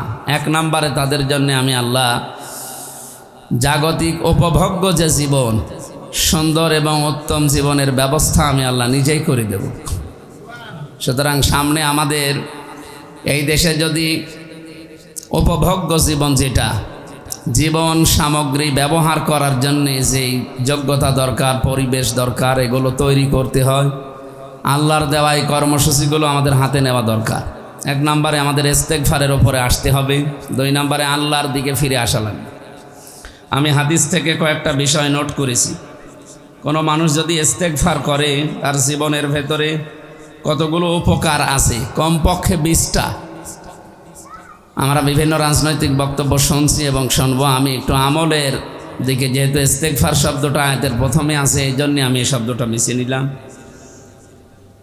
আল্লাহর নবী জানিয়েছেন, কেউ যদি আস্তাগফিরুল্লাহ ওয়া আতুবু ইলাইহি এর উপরে তার জীবন তুলতে পারে, প্রতিদিন অন্তত 100 বার করে নবীজি মাসুম হওয়ার পরেও তাওবা করতেন, ইস্তেগফার করতেন। আমরা সময় পাই না। আমি একটা জরিপ পেয়েছি এখানে, 24 ঘন্টায় 1440 মিনিট সময় আমরা পাই। ইস্তেগফার যদি 200 বার পড়ি মাত্র 6 মিনিট লাগে। 1440 মিনিটের ভেতরে মাত্র 6 মিনিট 24 ঘন্টায় ইস্তেগফার করা যাবে না ইনশাল্লাহ? 1 নম্বরে তার জীবনের গুনাহ মাফ হবে ইস্তেগফারের দ্বারা। 2 নম্বরে বালা মুসিবত দূর হবে। 3 নম্বরে রিজিক প্রশস্ত হবে। 4 নম্বরে পরিবারে শান্তি আসবে। 5 নম্বরে উপভোগ্য জীবন লাভ হবে। 6 নম্বরে শারীরিক শক্তি, ইমানি শক্তি, জনবল, ধনবল, ক্ষমতা বৃদ্ধি পাবে আলহামদুলিল্লাহ। 7 নম্বরে হৃদয় প্রশস্ত হবে এবং নির্মল হবে। 8 নম্বরে আল্লাহর সন্তুষ্টি অর্জন হবে। 9 নম্বরে উদ্বেগ, উৎকণ্ঠা, দুঃখ, দুর্দশা, দুশ্চিন্তা, পেরেশানি দূর হবে। 10 নম্বরে রহমতের বৃষ্টি বর্ষণ হবে। 11 নম্বরে ধন সম্পদ বৃদ্ধি পাবে। 12 নম্বরে সন্তান সন্ততি সুসন্তান লাভ হবে, এমনকি যাদের সন্তান হয় না, যাদের নেককার সন্তান নেই তাদের সন্তান হবে এবং নেককার সন্তান হবে ইনশাআল্লাহ। 13 নম্বরে ক্ষেত খামার ফসল আদি চাকরি ব্যবসায় বরকত হবে। 14 নম্বরে নদী নালা প্রবাহিত হবে। 15 নম্বরে সম্মান বৃদ্ধি হবে। 16 নম্বরে আযাব গজব থেকে রক্ষা পাওয়া যাবে। 17 নম্বরে সংকট থেকে উত্তরণের পথ আল্লাহ নিজের পক্ষ থেকে বের করে দেবে। 18 নম্বরে আকস্মিক দুর্ঘটনা থেকে বেঁচে যাওয়া যাবে, রক্ষা পাওয়া যাবে। 19 নম্বরে মুস্তাজাবুদ দাওয়াত হিসাবে সে গণ্য হবে, যে কোনো জায়েজ দোয়া করলে আল্লাহ কবুল করে নেবে। 20 নম্বরে পরকালে জান্নাত লাভ হবে। সূরা হুদ 3 নম্বর আয়াতের ভেতরে আল্লাহ এই ঘোষণা দিয়েছেন। আল্লাহ যেন আমাদের জন্য এটা বাস্তব রূপ দেন, বলেন আমিন। 2 নম্বরে অতবু ইলাইহি, আল্লাহর দিকে ফিরে আসা। এটা একটু কঠিন, যদিও শুনতে সহজ মনে হলো না যে আল্লাহর দিকে ফিরে আসা এ আবার কি। আল্লাহ বলেন, সুম্মা তুবু ইলাইহি, যারা আমার দিকে ফিরে আসতে চায়, ইউমাত্তিউকুম, তাদেরকে আমি আল্লাহ ভোগ করাবো, মাতাআন হাসানা, দুনিয়ার সর্বোচ্চ কল্যাণময় জীবন। ওয়া ইউতি, তাদেরকে আমি দেব কুল্লাযী ফাদলিন ফাদলাহু, যে যার যোগ্যতা অর্জন করবে ঈমান এবং আমল, নেক আমল অনুযায়ী তাকে আল্লাহ ওই জায়গায় পৌঁছিয়ে দেবে। তা আমরা বাংলাদেশে যেহেতু সুখ, সমৃদ্ধি, নিরাপত্তা, সিকিউরিটি পূর্ণ জীবন চাই, এখানে ইস্তেগফারের আমল আমরা দলমত নির্বিশেষে আরম্ভ করি। 2 নম্বরে আল্লাহর দিকে ফিরে আসতে চায় যারা, তাদের পেছনে আমরা যাই। আমরা জানি যে আল্লাহর দিকে যারা ফিরে আসে তাদের কাছে সুদ থাকে না, ঘুষ থাকে না, জেনা ব্যভিচার থাকে না, চরিত্রের অবক্ষয়মূলক যে সমস্ত কাজগুলো আছে সেগুলো থেকে তারা দূরে থাকে। এগুলোকে কোনোদিন শুনেছেন না এখনই শুনতেছেন? আল্লাহর দিকে ফিরে আসা শব্দটা কত সহজ না? কেউ যদি সত্যিই মন থেকে ফিরে আসে তার জীবন যে কত পরিচ্ছন্ন হয় এর বাস্তব উদাহরণ দিয়েছে এই 54 বছরের ভেতরে বাংলাদেশ জামাত ইসলামী। আমি একটা জরিপ পেয়েছিলাম, 18 জন এমপি ছিল এই বাংলাদেশে জামাত ইসলামীর। কতজন? প্রমাণ করে দিয়েছে তারা, কারণ তারা আস্তাগফিরুল্লাহর উপরে ছিল, সুম্মা তুবু ইলাইহি এর উপরে ছিল। এই জন্য তাদের জীবনে কোনো দিন দুর্নীতি পাওয়া যায়নি, 1 টাকার দুর্নীতিও পাওয়া যায়নি তাদের। 2 নম্বরে জামাতি ইসলামী প্রায় বাংলাদেশে উপজেলা চেয়ারম্যান 200-র উপরে উপহার দিয়েছে, একটাও দুর্নীতি করেনি, সব দুর্নীতি মুক্ত। 1000-এর উপরে ইউনিয়ন চেয়ারম্যান উপহার দিয়েছে, একটাও দুর্নীতিগ্রস্ত নয়। একেবারে 1607 জনের জরিপ পেয়েছি। এতগুলো মেম্বার ছিল, ওয়ার্ড মেম্বার সারা বাংলাদেশ মিলিয়ে, একটাও দুর্নীতিগ্রস্ত নয়। কেন? এরা মানুষ না? এদের ভেতরে লোভ লালসা দুনিয়ার আকাঙ্ক্ষা নেই? আমাদের সাথে চলে ফেরে, আমাদের সাথে খায় দায়, ওঠা বসা করে, কিন্তু এরা এই কাজগুলো করে না কেন? অথচ আমাদের মতো ওই মানুষগুলো আমরা যদি যাই আমরা ঠিক থাকতে পারি না। আমাদের অনেকের 620টা বাড়ি হয়ে যায়, 36,000 কোটি টাকা অনেকে চুরি করে। তো এগুলো তো আমাদের মতো মানুষই, যেন আমরা তৈরি করতে চাই ওই সমস্ত মানুষের। যেহেতু আমরা গ্যারান্টি পেয়েছি, 2 জন মন্ত্রীর নাম শুনেছেন আপনারা, মাওলানা মতিউর রহমান নিজামী রহমতুল্লাহ আলাইহি, জনাব আলী আহসান মুজাহিদ রহমতুল্লাহ আলাইহি। 2 জন মন্ত্রী ছিল, টাকা তো দুর্নীতি পাওয়া যায়নি 1 টাকাও। তারা 5 বছর পরে 36 টাকা বেঁচেছিল, ওইটাও রাষ্ট্রে ফেরত দিয়েছে। আমার মনে হয় পৃথিবীর ইতিহাসে এটা প্রথম। এর আগে কেউ শুনেছেন এ কাজ কেউ করেছি? আমি তো শুনিনি, আমি পাইও নি। তা আমরা যেহেতু গ্যারান্টি পেয়েছি এর আগে, আর সামনেও অন্তত আমাদের গ্যারান্টি দেওয়া হচ্ছে যে আমরা 100% দুর্নীতি মুক্ত থাকবো ইনশাআল্লাহ। সেই হিসাবে আমরা একটু ভরসা করতে পারি এবার, নাকি?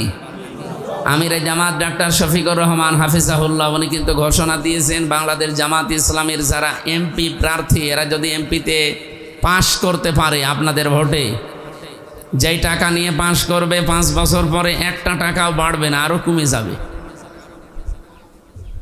বাংলাদেশে যত রাজনৈতিক দল আছে, আমি ধর্মীয়গুলো বাদ দিলাম, জেনারেল যারা আছে তারা এই ঘোষণা দিত, আমার মনে হয় তাদের দল থেকে কেউ এমপি দাঁড়াবে না। তাদের যদি বলা হয় যে 5 বছরে আপনি দায়িত্ব পালন করবেন, 100 টাকা নিয়ে এমপি হয়েছিলেন, যখন নামবেন 90 টাকা হয়ে যাবে, 1 টাকাও বাড়বে না। ও বলবে ঝামেলা করতে আমার দরকার কি, কারণ আমি এ রাস্তায় আসি মারিং কাটিং করার জন্য। পরশুদিন একটা জরিপ পেয়েছিলাম, একজন রাজনীতি যিনি করেন, একদম মানে অনেক বয়স্ক মানুষ, উনি বলছিলেন আমি তো ছিলাম অনেক দিন দায়িত্বে, এদেশে যে বাজেট হয় 100 টাকা যদি বাজেট হয়, যেই কাজের জন্য হয়, এ রাস্তাঘাটের থেকে শুরু করে বিভিন্ন জায়গার বাজেট বলছিলেন, 100 টাকা আসলে 3 টাকা খরচ হয়, আর 97 টাকা আল্লাহর ওলিরা সব খেয়ে ফেলে। এই রাস্তাটা বাজেট হয়েছিল 100 টাকা, এটা 100 বছর যাওয়ার কথা। যদি 3 টাকায় রাস্তা করে 97 টাকা খেয়ে ফেলে, রাস্তা কি 100 বছর যাবে না 3 বছর? এই জন্য 3 বছর পরে দেখবেন ডেলিভারি রোড হয়ে যায়। এখান থেকে আমার মনে হয় সদর হাসপাতালে যাদের এই 8 মাস 9 মাস 10 মাস যে সমস্ত মেয়েদের পেটে সন্তান, এদেরকে করিমন নসিমনে তুলে দেবেন, ও খাঁচানগর যেতে যেতে আর হাসপাতাল লাগবে না।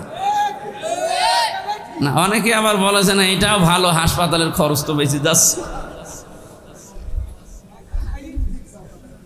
বলেন, আমি যে জরিপটা আমি তো বানাইনি, আমি শুনে বললাম 100 টাকার 3 টাকা মাত্র খরচ হয়। একেবারে ওই সে মন্ত্রী থেকে যখন বাজেট হয়ে আসে, এই এখানকার যিনি পাতি নেতা আছে এ পর্যন্ত আসতে মাত্র 3 টাকা খরচ করে, আর 97 টাকা সব খেয়ে ফেলে। তো হবে কি করে? বাইরের দেশগুলোতে আমি ভ্রমণ করে দেখেছি, সিঙ্গাপুর আজ দাঁড়িয়ে গেছে কেন, মালয়েশিয়া থাইল্যান্ড দাঁড়িয়ে গেছে এই কারণে 100 টাকা বাজেট হলে তাদের কাজ হয় হয়তো 97 টাকা, 3 টাকা এদিক ওদিক হয়, এই জন্য ওরা দাঁড়িয়ে যায়। আর আমাদের পুরা উল্টা। আমরা আগামীতে এই ঘোষণা যদি বাংলাদেশে অন্য কোনো দল দিতে পারে, আপনি তাকে ভোট দেবেন, কোনো অসুবিধা নেই। এদেশে 73টার উপর এখন রাজনৈতিক দল আছে। বলেন কোন দলের লোক এটা পারবে? আপনি বলেন। পারছেও না, এই জন্যই তো মারামারি করে। যদি বলা হয় যে আপনি ভোটে দাঁড়াচ্ছেন, দাঁড়ান, আপনি এমপিও হবেন, 100 টাকা নিয়ে এমপি হচ্ছে, আপনি কিন্তু 5 বছর পরে 90 টাকা হয়ে যাবে, 101 টাকা হবে না। ও বলবে আমি জীবনে এই রাস্তায় নিয়ে আমি শুধু নামাজ কালাম পড়ি জান্নাতে যাব। আল্লাহ রাব্বুল আলামিন যে দায়িত্ব আমাদের মাথার উপরে দিতে যাচ্ছেন, আমাদের কোরআনে কারিমের যে আয়াত অনুযায়ী আমরা বিশ্বাস করতে পারি, ওয়ায়ুতিকুল্লাযী ফাদলিন ফাদলা, তিনি দান করবেন যে মানে ব্যক্তি যোগ্য, ওয়ালা ফাদলিন ফাদলাহু, তার যে ফজিলত আল্লাহ তাকে ওই জায়গায় পৌঁছিয়ে দেবেন।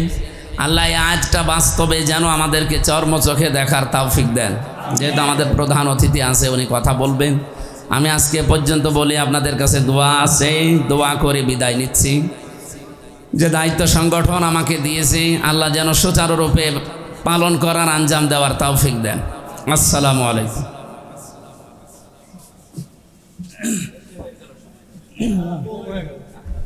জি ধন্যবাদ। আমাদের একান্ত প্রিয় ভাই মুফতি আমির হামজা খুব চমৎকার কথা বললেন। তিনি দুর্নীতি সম্পর্কে কথা বলেন। আসলে আমরা দেখেছি অনেক এমপি প্রার্থী যারা এমপি হয়েছিল, অনেক চেয়ারম্যান, মেম্বার, অনেক উপজেলা চেয়ারম্যান, তারা উপজেলা চেয়ারম্যান হওয়ার পরে, এমপি হওয়ার পরে, চেয়ারম্যান হওয়ার পরে, মেম্বার হওয়ার পরে তার যে অর্থ সম্পত্তি তার চেয়ে 10 গুণ বৃদ্ধি হয়, তার চেয়ে 100 গুণ বৃদ্ধি হয়। তার যদি বাড়ি থাকে 1 তলা হয়ে যায় 10 তলা। আছে না বলেন? জোরে বলেন, আছে না? এজন্য ভাইরা আমরা অনেক দুর্নীতিবাজ দেখেছি, অনেক টেন্ডারবাজ দেখেছি, আর আমরা কোনো দুর্নীতিবাজ দেখতে চাই না, চাই নাকি? এখন আমরা আলেমদের উপর ভরসা রাখতে চাই, ইসলামের উপর একটু ভরসা রাখতে চাই, যারা ইসলামকে পার্লামেন্টে নিয়ে যেতে চাই, যারা কোরআনকে পার্লামেন্টে নিয়ে যেতে চাই। এজন্য আগামীর বাংলাদেশ কোরআনের বাংলাদেশ, আগামীর বাংলাদেশ ইসলামের বাংলাদেশ, আগামীর বাংলাদেশ আলিমুল আমাদের বাংলাদেশ, আগামীর বাংলাদেশ মুফতি আমির হামজা আবুল হাসেম সাহেবের বাংলাদেশ। কথা বলেন না কেন? প্রিয় ভাইয়ের এই পর্যায়ে আমাদের সামনে বক্তব্য উপস্থাপন করবেন আমাদের একান্ত প্রিয় রাহবার, বাংলাদেশ জামাত ইসলামী কুষ্টিয়া জেলা শাখার সম্মানিত সংগ্রামী জেলা আমির, বিশিষ্ট শিক্ষাবিদ, চিন্তাবিদ জনাব অধ্যাপক মাওলানা আবুল হাসেম স্যার। জনাব অধ্যাপক মাওলানা আবুল হাসেম স্যার।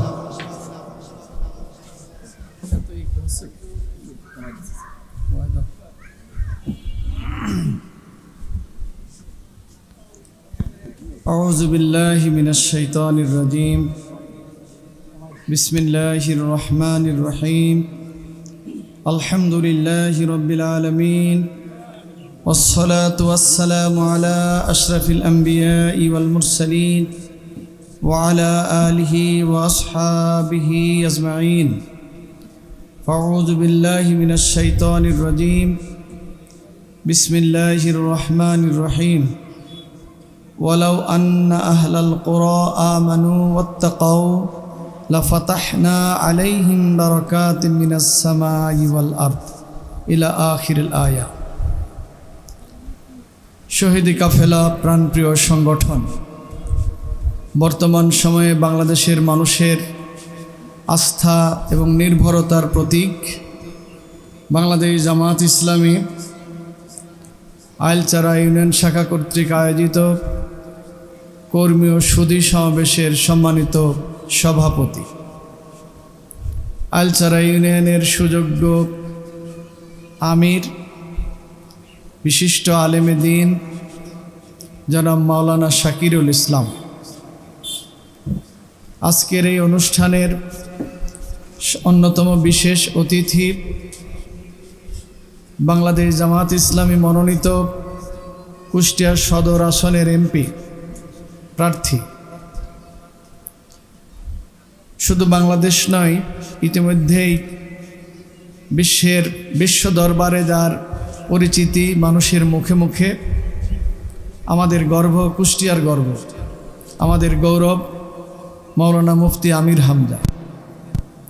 মঞ্চে আছেন জামাত ইসলামীর জেলা, উপজেলা, ইউনিয়ন, ওয়ার্ড নেতৃবৃন্দ সামনে বসা সম্মানিত শ্রদ্ধাভাজন ইসলামী আন্দোলনের বিভিন্ন স্তরের নেতাকর্মী, শুভাকাঙ্ক্ষী, শুভানুধ্যায়ী, আশেপাশে অবস্থানরত সম্মানিত এলাকাবাসী, সুপ্রিয় সাংবাদিক বন্ধুগণ, আসসালামু আলাইকুম ওয়া রাহমাতুল্লাহি ওয়া বারাকাতুহু।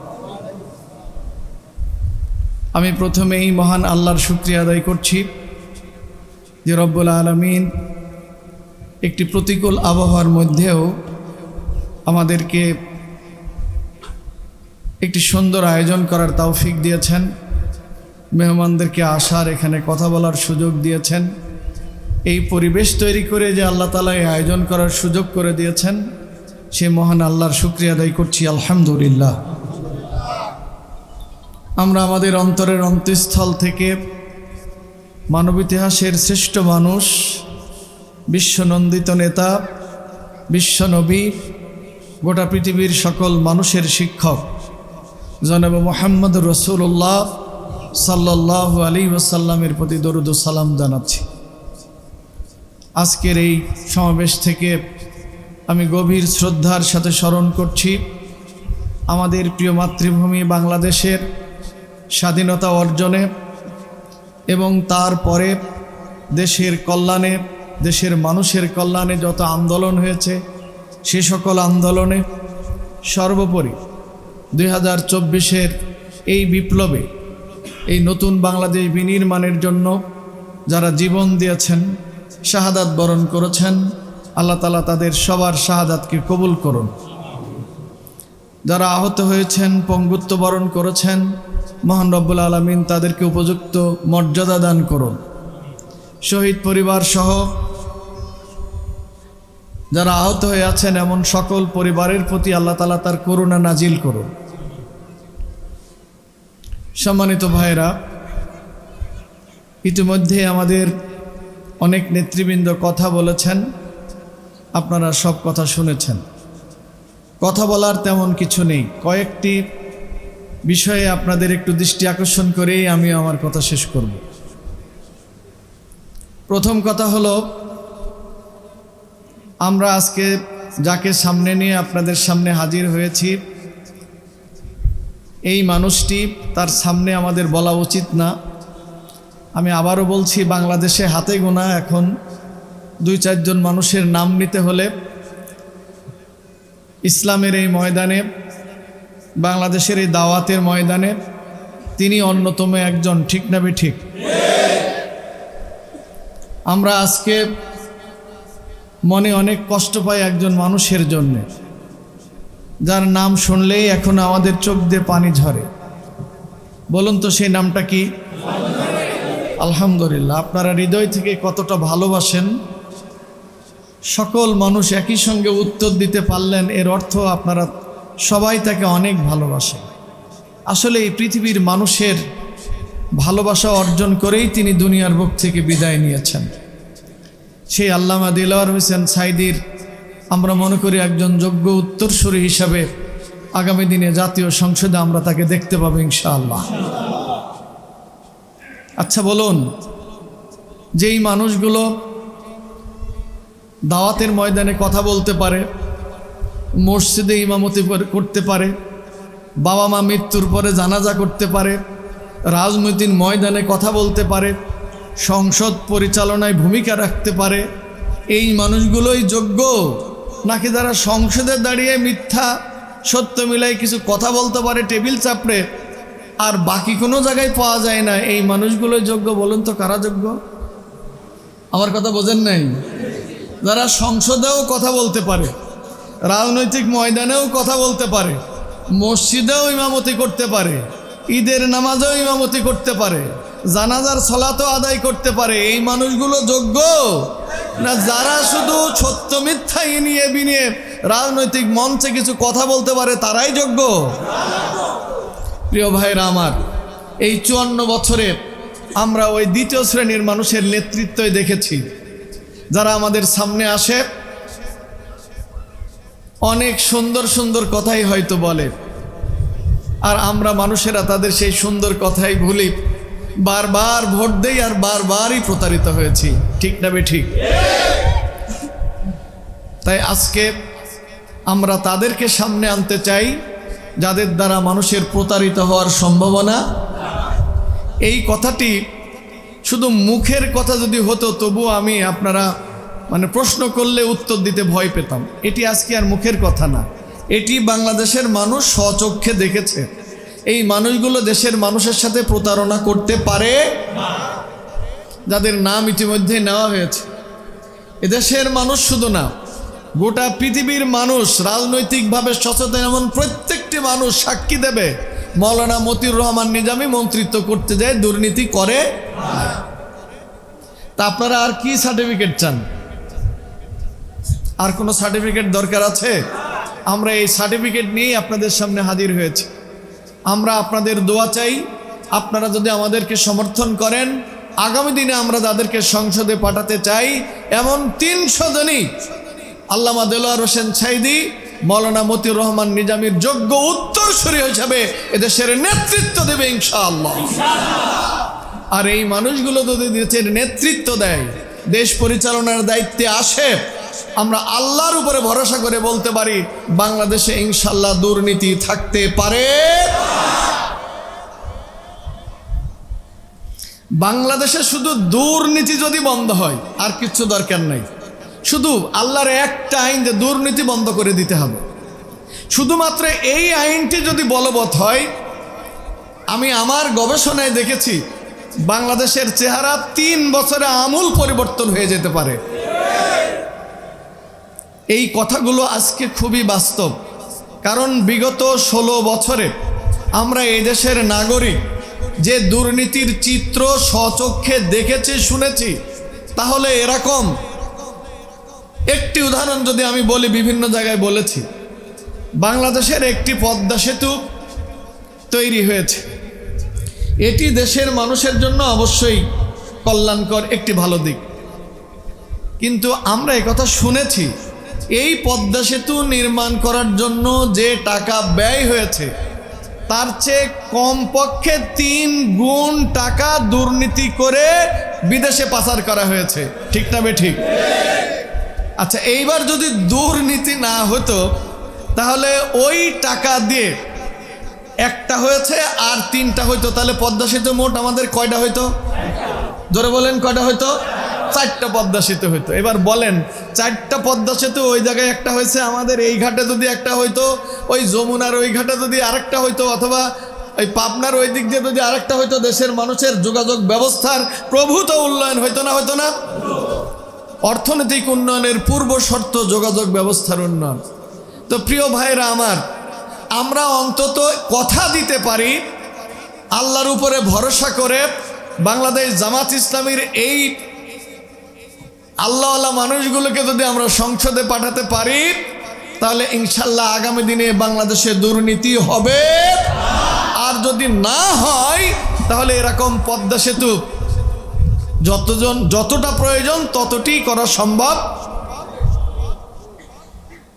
সম্মানিত ভাইরা, তাই প্রথম কথা হলো, আপনারা যারা দুর্নীতিবাজ, যারা অপরাধী, যারা অপরের অধিকার হরণ করে, যারা মানুষের ভোটের অধিকার হরণ করে, যারা টেন্ডারবাজি করে, যারা চাঁদাবাজি করে, যারা দিনে দুপুরে তুমি কেন তোমার মেয়ে বিয়ে দিবে না সেই জন্য বাবাকে পিটিয়ে হত্যা করে এই জমিনে এখনো, ঠিক না ঠিক?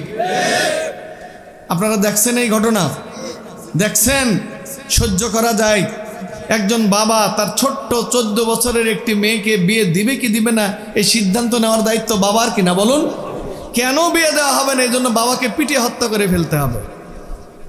তো এই মানুষগুলোকে যদি আপনি রাষ্ট্রীয় ক্ষমতায় বসান, ওরা তো শুধু বাবাকে না, বাবার 14 গোষ্ঠীরা হত্যা করবে, এর প্রতিরোধ কেউ করতে পারবে?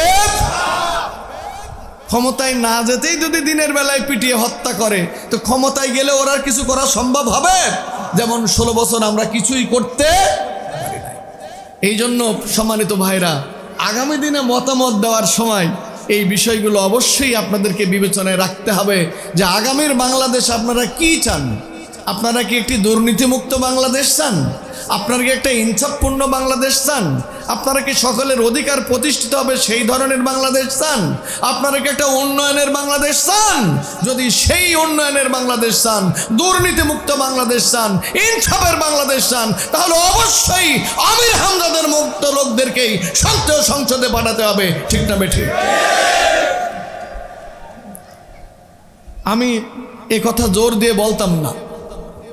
এই আসনেই ধরেন আরও যারা প্রার্থী হবে তাদেরকে আর আমির হামজাকে এক জায়গায় রেখে আপনারা একটু দাড়িপাল্লায় ওজন করেন।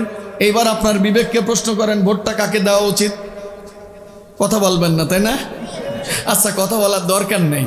আপনারা সময় মতো বিবেচনা করবেন এবং সিদ্ধান্ত নেবেন যে ভোটটা কাকে দেওয়া উচিত।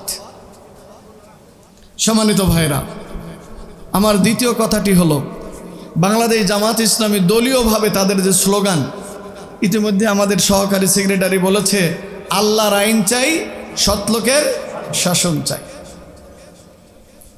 আল্লাহর আইনে আমাদের কি কোনো সমস্যা আছে? এই পাশের ভাইদের কোনো সমস্যা আছে? আল্লাহর আইনের কথা শুনলে হ্যাঁ, কিছু মানুষের সমস্যা আছে। কার সমস্যা আছে? 1 নম্বর সমস্যা হলো দুর্নীতিবাজদের সমস্যা। ঠিক না বেঠিক?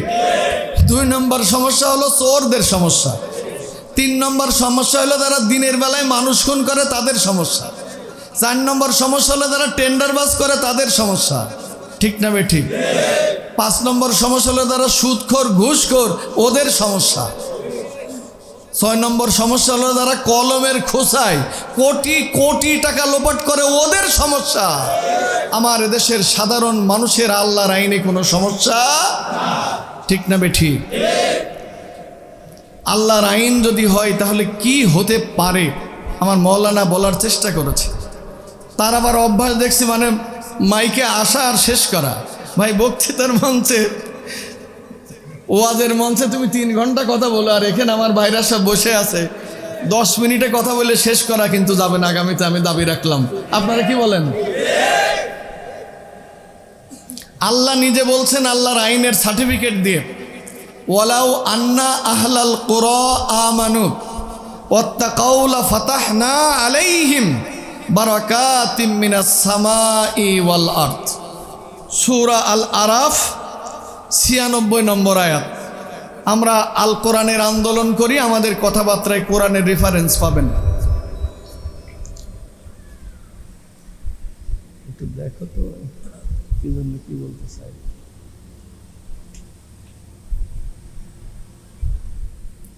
মহান আল্লাহ তাআলা বলছেন, ওয়ালাউ আন্না আহলাল কোরা, যদি, আল্লাহ তাআলা যদি দিয়ে উল্লেখ করেছেন, যদি জনপদবাসী, দেশের মানুষ, আমানু, আল্লাহর উপরে বিশ্বাস করে, আল্লাহর উপরে আস্থা রাখে। ও ভাই, আমরা তো মানুষের কথায় আস্থা রাখি। ঠিক না বেঠিক? এই মঞ্চে দাঁড়ায় যখন কত রকমের প্রতিশ্রুতি আর ওয়াদাতে দেয় ভোটের আগে, তা ঠিক আছে? আমরা এটা সবাই জানি যে মানুষ, আমরা সত্যও বলতে পারি, অসত্যও বলতে পারি। মানুষ ওয়াদা রাখে, আবার ওয়াদা ভঙ্গও করে, এটা আমরা জানি না? এরপরেও আমরা মানুষের কথায় আস্থা রাখি। আর এখানে আল্লাহ নিজে ওয়াদা করছে, ওয়ালাউ আন্না আহলাল কুরা আমানু, যদি দেশের মানুষ আমি আল্লাহর উপরে আস্থা রাখে, বিশ্বাস করে, নির্ভর করে, ওয়াত্তাকাও, আর আমাকেই ভয় করে, পৃথিবীর আর কাউকে না। কাকে ভয় করতে হবে? জোরে বলেন, কাকে? আল্লাহ বলছে শুধু আমাকেই যদি ভয় করে, তাহলে কি হবে? লা ফাতাহনা আলাইহিম বারাকাতিম মিনাস সামাই ওয়াল আরদ। তাহলে আমি আল্লাহ তাআলা অবশ্যই, লাম যোগ করে বলা হয়েছে, লা ফাতাহনা, অবশ্যই আমি আল্লাহ তাআলা খুলে দেব আকাশের রহমতের দরজা এবং জমিনের রহমতের দরজা। সুবহানাল্লাহি বিহামদিহি।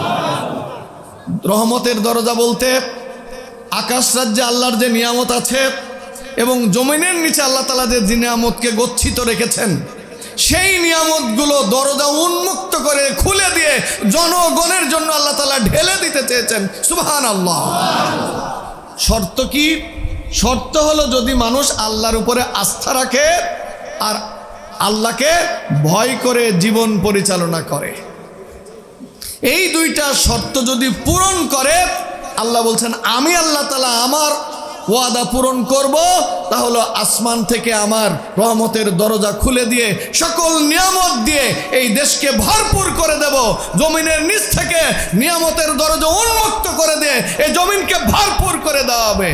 ওয়াদাকার ভাই, আমরা মানুষ হিসাবে মানুষের ওয়াদার প্রতি, মানুষের বক্তব্যের প্রতি যদি আস্থা রাখতে পারি, আমাদের মহান আল্লাহর উপরে আমরা আস্থা রাখতে পারি না? কি বলেন, পারি না? এটি আল্লাহ তাআলার ওয়াদা, এটি আমাদের কোনো বক্তব্য না। আমরা সেই আল্লাহর ওয়াদা নিয়েই, আল্লাহর বক্তব্য নিয়েই আপনাদের সামনে হাজির হয়েছি। আমরাও বলতে চাই, আসুন না ভাই, ৭১-এর পর থেকে এ দেশটি পরিচালনার জন্যে একবার নৌকা, একবার ধানের শীষ, একবার লাঙল, আবার নৌকা, অনেক কিছুই তো দেখলাম। আসুন না আমরা মুসলমানেরা আল্লাহর এই কথার উপরে আস্থা রেখে একবার আল্লাহর কোরআন দিয়ে দেশটা চালানোর ব্যবস্থা করি। কি বলি ভাই, পারা যাবে না? এটা কি সম্ভব? এটা কি সম্ভব ভাই? আমরা সেই আল্লাহর কোরআন দিয়ে যদি দেশ পরিচালনা করি, তাহলে আল্লাহর এই প্রতিশ্রুতি ওয়াদা তিনি পূরণ করবেন ইনশাআল্লাহ। এই জন্যই আমরা আল্লাহর উপরে আস্থা রেখে বলতে পারি, জামাত ইসলামের যদি অন্তত 5টা বছরের জন্য একবার দেওয়া যায়, অন টেস্টে পরীক্ষামূলক আপনারা দিয়ে দেখুন, আমরা ওয়াদা করছি 5 বছরেই দেশের চেহারার ব্যাপক পরিবর্তন হবে ইনশাআল্লাহ। সম্ভব। বাংলাদেশে আজকে কোটি কোটি বেকার যুবক, চাকরি নেই। এ দেখেন, কালকে আসরের পর থেকে মাগরিব পর্যন্ত একটা সালিশ করতেছিলাম, কষ্টের সালিশ ভাই। আমাদের ছেলেরা, আমাদের সন্তানেরা বিদেশে যায়, কেউ বৈধ পথে যায়, কেউ অবৈধ পথে যায়। 7 সমুদ্র 13 নদী পার হয়ে জীবনের ঝুঁকি নিয়ে ইটালিতে যাচ্ছে। লিবিয়ায় মাঝে মধ্যেই কিছু দুর্ঘটনা ঘটে, আপনারা জানেন যে অপহরণকারীরা অপহরণ করে, তারপরে তাদের উপরে চরম নির্যাতন করে, ভিডিও পাঠায়, 30 লাখ 35 লাখ টাকা দাও, এরকম খবর আপনাদের জানা আছে নাকি? ঠিক এই রকম সেম একটি ঘটনা ফেনী জেলার। সেই ঘটনার রেশ এসে পড়েছে কুষ্টিয়ায়। তো তাই নিয়ে কালকে একটু আমাকে বসতে হয়েছিল যে কি করা যায়। বন্ধুরা আমার, যে কথাটা বলতে চাইছিলাম সেটা হচ্ছে, আমার যে ভাইটা আজকে ওখানে মার খাচ্ছে, তার নখগুলো প্লাস দিয়ে তুলে নেওয়া হচ্ছে, আর এই দৃশ্য তার স্ত্রীকে, তার সন্তানদের দেখানো হচ্ছে, আর বলা হচ্ছে যে তাড়াতাড়ি 35 লক্ষ টাকা পাঠাও। আমার এই ভাইটা যদি আল্লাহ না করুন যদি লিবিয়ায় না যেত, তাহলে কি এমনটি হতো? লিবিয়ায় কেন গেল? 2টা টাকা ইনকামের জন্য, ঠিক না বেঠিক? আমার সোনার বাংলাদেশ, আমার প্রিয় মাতৃভূমি, আমার সন্তানেরা বিদেশের মাটিতে যায়।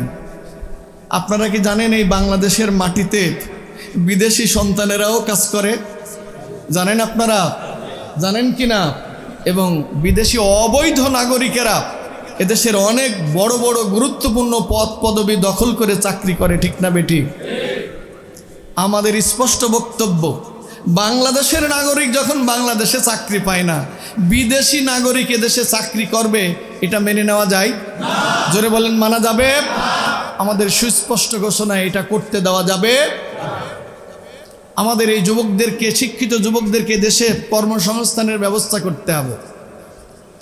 শুধু কর্মসংস্থানই নয়, বাংলাদেশে বিধবা ভাতা আছে, মুক্তিযোদ্ধা ভাতা আছে, তারপরে কি প্রতিবন্ধী ভাতা আছে, আছে না নেই? মাতৃত্বকালীন ভাতা আছে, আছে না নেই? আমরা বাংলাদেশ জামাত ইসলামীর পক্ষ থেকে আমাদের আমিরে জামাত বলেছেন, বাংলাদেশ জামাত ইসলামীকে যদি ক্ষমতায় দেন, আপনারা আল্লাহর উপরে ভরসা করে বলতে পারি, এই শিক্ষিত যুবকদের যতদিন চাকরি দেওয়া সম্ভব হবে না, ততদিন বাংলাদেশ জামাত ইসলামী ক্ষমতায় গেলে তাদেরকে বেকার ভাতা দেওয়ার ব্যবস্থা করা যাবে ইনশাআল্লাহ। টাকা কই পাবেন, তাই না? টাকা পাওয়া যাবে কোথায়?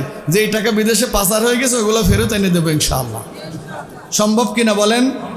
যুবক ভাইরা, তোমরা প্রতারিত হয়েও না। তোমরা অন্ধকারের পিছনে জীবনের অনেকটি সময় কাটিয়েছো, আর অন্ধকারের পিছনে নয়, একটু আলোর দিকে আসো। আল্লাহর কথার প্রতি একটু আস্থা রাখো। তুমি সবাই মুসলমান, মুসলমানের ঘরে জন্মগ্রহণ করেছি, বিশ্বাস করি অথবা নাই করি, মরার পরে আল্লাহর কাছেই ফেরত যাওয়া লাগবে, ঠিক না বেঠিক? এই পৃথিবীতে যতদিন বেঁচে আছি আমি ইচ্ছা অনিচ্ছায় আল্লাহর অগণিত আইন মানতে বাধ্য, ঠিক না বেঠিক? আমি যাকে আমার হাত বলে দাবি করি, আমি যাকে আমার চোখ বলে দাবি করি, আমি যাকে আমার হৃদয় বলে, হার্ট বলে দাবি করি, কিডনি বলে দাবি করি, প্রিয় ভাই তুমি কি জানো আমার সেই হাত, আমার চোখ আমার কথায় কাজ করে না। কার কথায় কাজ করে? কার কথায়? প্রিয় ভাই তোমার দেহের অনেকগুলো অর্গান তোমার নির্দেশে না, তোমার মহান রবের নির্দেশে পরিচালিত হয়। তুমি বুদ্ধিমান মানুষ হলে তোমাকেও উচিত তোমার সেই মহান রবের নির্দেশেই জীবন পরিচালনা করা, ঠিক না বেঠিক? তাই আজকে বাংলাদেশ জামাত ইসলামী আপনাদের সবার কাছে এ ঔদাত্ত আহ্বান রাখতে চাই, আসুন সকল তন্ত্র মন্ত্র সব কিছু বাদ দিয়ে আমাদের মহান মালিক, যিনি আমাদেরকে পৃথিবীতে মেহেরবানি করে পাঠিয়েছেন, আমাদের বেঁচে থাকার জন্য অগণিত নিয়ামত দান করেছেন, যে আল্লাহর আইনে আমার দেহের অর্গানগুলো চলে, আমি আপনি বাংলাদেশের 16 কোটি মুসলমান নাগরিক আমরা সবাই সেই আল্লাহর আইন দিয়ে পরিচালিত হতে চাই, ঠিক না বেঠিক? সে আল্লাহর আইন দিয়ে যদি আমরা পরিচালিত হতে পারি, আল্লাহর এই প্রতিশ্রুত ওয়াদা আমরা পাবো, দেশে ইনশাল্লাহ উন্নয়নের জোয়ার বইবে, এতে কোনো ধরনের সন্দেহ। এই কাজটি বক্তৃতা দিলেই শেষ হয়ে যাবে, তাই না? আমার এই বক্তৃতায় সব হয়ে যাবে? প্রিয় ভাই, এটি শুধু বক্তৃতাই হবে না। কি করা লাগবে? আপনাদেরকে প্রথমত সিদ্ধান্ত নেওয়া লাগবে যে আপনারা কি করবেন। কারণ ভোটটা তো আপনার ভোটেরও যেই দাম, আমার ভোটেরও। এই ভোটাররা যদি সিদ্ধান্ত নেয় যে আগামী দিনে আমরা অনেক কিছু দেখেছি, এইবার কি দেখব? কোরআন দেখব। কি দেখব? এবার কোরআন দেখব, এবার ইসলাম দেখব, এবার আলেম ওলামাদের দেখব। এটা যদি সিদ্ধান্ত নেয়, আলহামদুলিল্লাহ আগামী দিনের সংসদ কোরআনের সংসদ হতে পারে, ঠিক না বেঠিক? প্রিয় ভাইরা, আমরা খুবই আশাবাদী, আমরা আশান্বিত। বাংলাদেশে অতীতে কোনো সময় আজকে যে পরিবেশ বিরাজ করছে, এরকম পরিবেশ ইসলামের পক্ষে তৈরি হয় নাই, ঠিক না বেঠিক? এই দেশে একটা কথাই চালু হয়ে গেছে যে দুইজন ইংরেজি শিক্ষিত লোক এক বিছানায় শুইতে পারলেও দুইজন আলেম এক বিছানায় শোয়া কোনো ক্রমে সম্ভব। এরকম কথা মানুষ বলে না? বলে না? বলতো। আমি আপনাদেরকে বিনয়ের সাথে বলতে চাই, সেই সংবিধানটা চেঞ্জ হয়ে গেছে। এখন আলহামদুলিল্লাহ বাংলাদেশের সকল ওলামায়ে কেরাম আজকে একই মঞ্চে দাঁড়িয়ে একই স্টেজে বসে কথা বলছে, ঠিক না বেঠিক? আজ ইতিমধ্যেই সবাই ঐক্যবদ্ধ হয়েছে এবং সিদ্ধান্ত নিয়েছে আগামী দিনে ইসলামের স্বার্থে, আল্লাহর দ্বীনের স্বার্থে, কোরআনের স্বার্থে বাংলাদেশের সকল ইসলামী দল, ওলামা মাশায়েখ, পীর মাশায়েখ সবাই মিলে ঐক্যবদ্ধভাবে একটি বাক্স দিয়ে আগামী জাতীয় সংসদের নির্বাচন হবে ইনশাআল্লাহ। এর লক্ষণ কি দেখা যাচ্ছে না? যাচ্ছে না? লক্ষণ কি আপনারা বুঝতে পারেন? আলহামদুলিল্লাহ, এটা একটা অনেক পজিটিভ দিক, একটা ভালো দিক। এদেশের সকল ওলামায়ে কেরামগণ এখন খুবই কাছাকাছি অবস্থান করছে ইনশাআল্লাহ। এইটা যদি অব্যাহত থাকে, আগামী দিন এদেশের সকল আলেম ওলামাদের একটি যদি ভোটের বাক্স হয়, এই বাক্সকে চ্যালেঞ্জ করার মতো কোনো শক্তি বাংলাদেশে আমরা থাকবে না ইনশাআল্লাহ, ঠিক না বেঠিক? সম্মানিত ভাইরা, এখন বাকি দায়িত্বটুকু আপনাদের। আলেম ওলামারা ঐক্যবদ্ধ হয়েছে, একতাবদ্ধ হয়েছে, আমির হামজাদের মতো মানুষদেরকে আমরা নমিনেশন দিয়েছি। এখন বাকি দায়িত্ব আপনাদের, আপনারা কি করবেন? মহান রব্বুল আলামিনের কাছে আপনাদের জন্য দোয়া করি, আল্লাহ যেন আপনাদেরকে শুভ বুদ্ধি দান করেন, বলুন আমিন। বাংলাদেশের স্বাধীনতা, সার্বভৌমত্ব, এদেশের উন্নয়ন, গণমানুষের আশা আর আকাঙ্ক্ষা পূরণের জন্যে আগামী দিন ইসলামী আইন ছাড়া, আল্লাহর কোরআনের আইন ছাড়া আর কোনো বিকল্প খোঁজার সময় নেই। এজন্য আসুন আমরা সেদিকে ধাবিত হই। প্রিয় ভাইরা আমার, এর মধ্যেই দেশে কিছু অস্থিরতা চলছে, ঠিক না বেঠিক? চলছে। যারা অস্থিরতা তৈরি করার চেষ্টা করছেন তাদেরকে বিনয়ের সাথে বলবো, ভাই এই 16 বছর আপনি ওই দেশে ছিলেন, আমরাও ছিলাম না? আপনার বিরুদ্ধে 100টা মামলা, আমার বিরুদ্ধে প্রায় তাই। আপনিও 16 বছর ঘরে ঘুমাতে পারেন নাই, আমিও পারি নাই। কোর্টের বারান্দায় ঘুরতে ঘুরতে জুতা স্যান্ডেল ক্ষয় হয়েছে, ঠিক না বেঠিক? বাবা ছেলে একসঙ্গে বসে এক টেবিলে খাওয়ার সৌভাগ্য 16 বছর খুব কমই হয়েছে। কারণ খাবার টেবিল থেকে ধরে নিয়ে যায় আমার বিরুদ্ধে বোমার মামলা, আরেকজনের বিরুদ্ধে বোমার মামলা হয়েছে না হয় নাই? এমন একটা পরিবেশে আমরা ছিলাম। এই পরিবেশে থেকে এই জালেম সরকারের বিরুদ্ধে আমরা আন্দোলন করেছি ঠিকই, কিন্তু এই ফ্যাসিস্টের আমরা কিছুই পারেছি নাকি? খুব কিছু করতে পারেছি? আমরা অনেকবার আন্দোলনের ঘোষণা দিছি, এরপরে তারপরে, কিন্তু আমরা কিছু করতে পারিনি। এটা তো ঠিক, আপনারা স্বীকার করেন কিনা বলেন? আমাদের এই প্রিয় সন্তানেরা পুলিশের গুলির সামনে বুক পেতে দিয়ে যারা আমাদেরকে নতুন দেশটা উপহার দিয়েছে, এই সন্তানেরা কি চেয়েছিল বলুন তো? মনে আছে আপনাদের ওই স্লোগান? ওরা চেয়েছিল justice, justice, we want justice, আমরা ন্যায় বিচার চাই। ওরা বলেছিল ঢাকা না দিল্লি, ঢাকা ঢাকা, মনে আছে না নাই? এর মানেটা কি? আমরা দিল্লির গোলামি কেউ করব না, আমরা আমাদের রাজধানী ঢাকার আমরা গোলামি করব, ঠিক না বেঠি? সেই দিল্লির আধিপত্যবাদ 16টি বছর আমাদের ঘাড়ের উপরে চেপে বসেছিল, আর এর পৃষ্ঠপোষকতা করেছে 16টি বছর যে সরকার ছিল, সেই সরকার।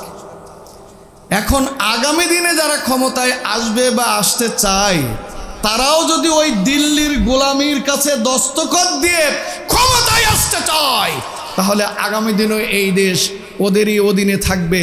আমরা স্বাধীন বাংলাদেশে পরাধীন নাগরিক হয়েই থাকব, বাঁচার কোনো পথ থাকবে। এই জন্য আমাদের ছাত্রদের বক্তব্য, নির্বাচন হোক, তবে আগে জুলাইয়ের ঘোষণা দিতে হবে, ঠিক না বেঠি? আগে অপরাধীদের বিচার করতে হবে, ঠিক না বেঠি? ন্যূনতম সংস্কার করতে হবে, তাই না? জনগণ যদি ভোটই দিতে না পারে তো ভোট কি? এই জন্য এইগুলো করে ভোট করতে হবে।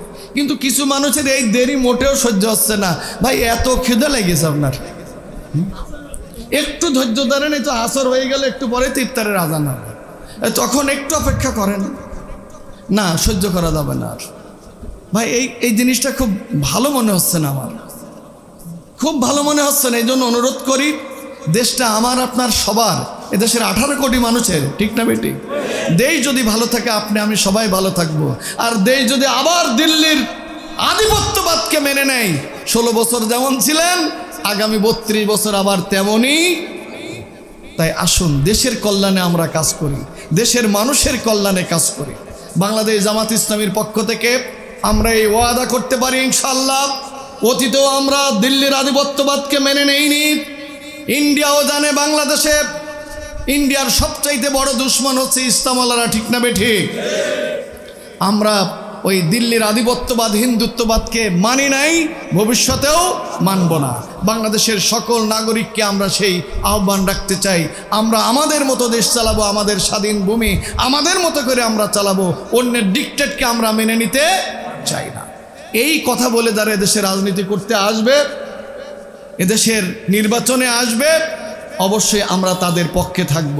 আর যারা ওদের আধিপত্যবাদ মেনে নিয়ে ওদের প্রেসক্রিপশন অনুযায়ী যদি এদেশে রাজনীতি করতে আসে, আমার বিশ্বাস এদেশের জনগণ অতীতে বারবার ভুল করলেও এবার আশা করি ভুল করবে। সম্মানিত ভাইরা, এই জন্য আসুন আমরা আপনাদেরকে আহ্বান জানাই, আমরা দল মত নির্বিশেষে এলাকার উন্নয়নে, কুষ্টিয়ার উন্নয়নে, এদেশের তৌহিদি জনতার প্রাণের স্পন্দন মৌলানা আমির হামজাকে আমরা আগামী দিনের জাতীয় সংসদে নির্বাচিত করে পাঠাবো ইনশাআল্লাহ। আপনারা সবাই রাজি আছেন ইনশাআল্লাহ? মহান রব্বুল আলামিন আমাদের সবাইকে কবুল করুন। আমার একান্ত প্রিয় ওস্তাদ জনাব কাজী হামিদুল ইসলাম প্রিয় ভাইকে তার বক্তব্য পেশ করার জন্য সবিনয়ে অনুরোধ জানাচ্ছি।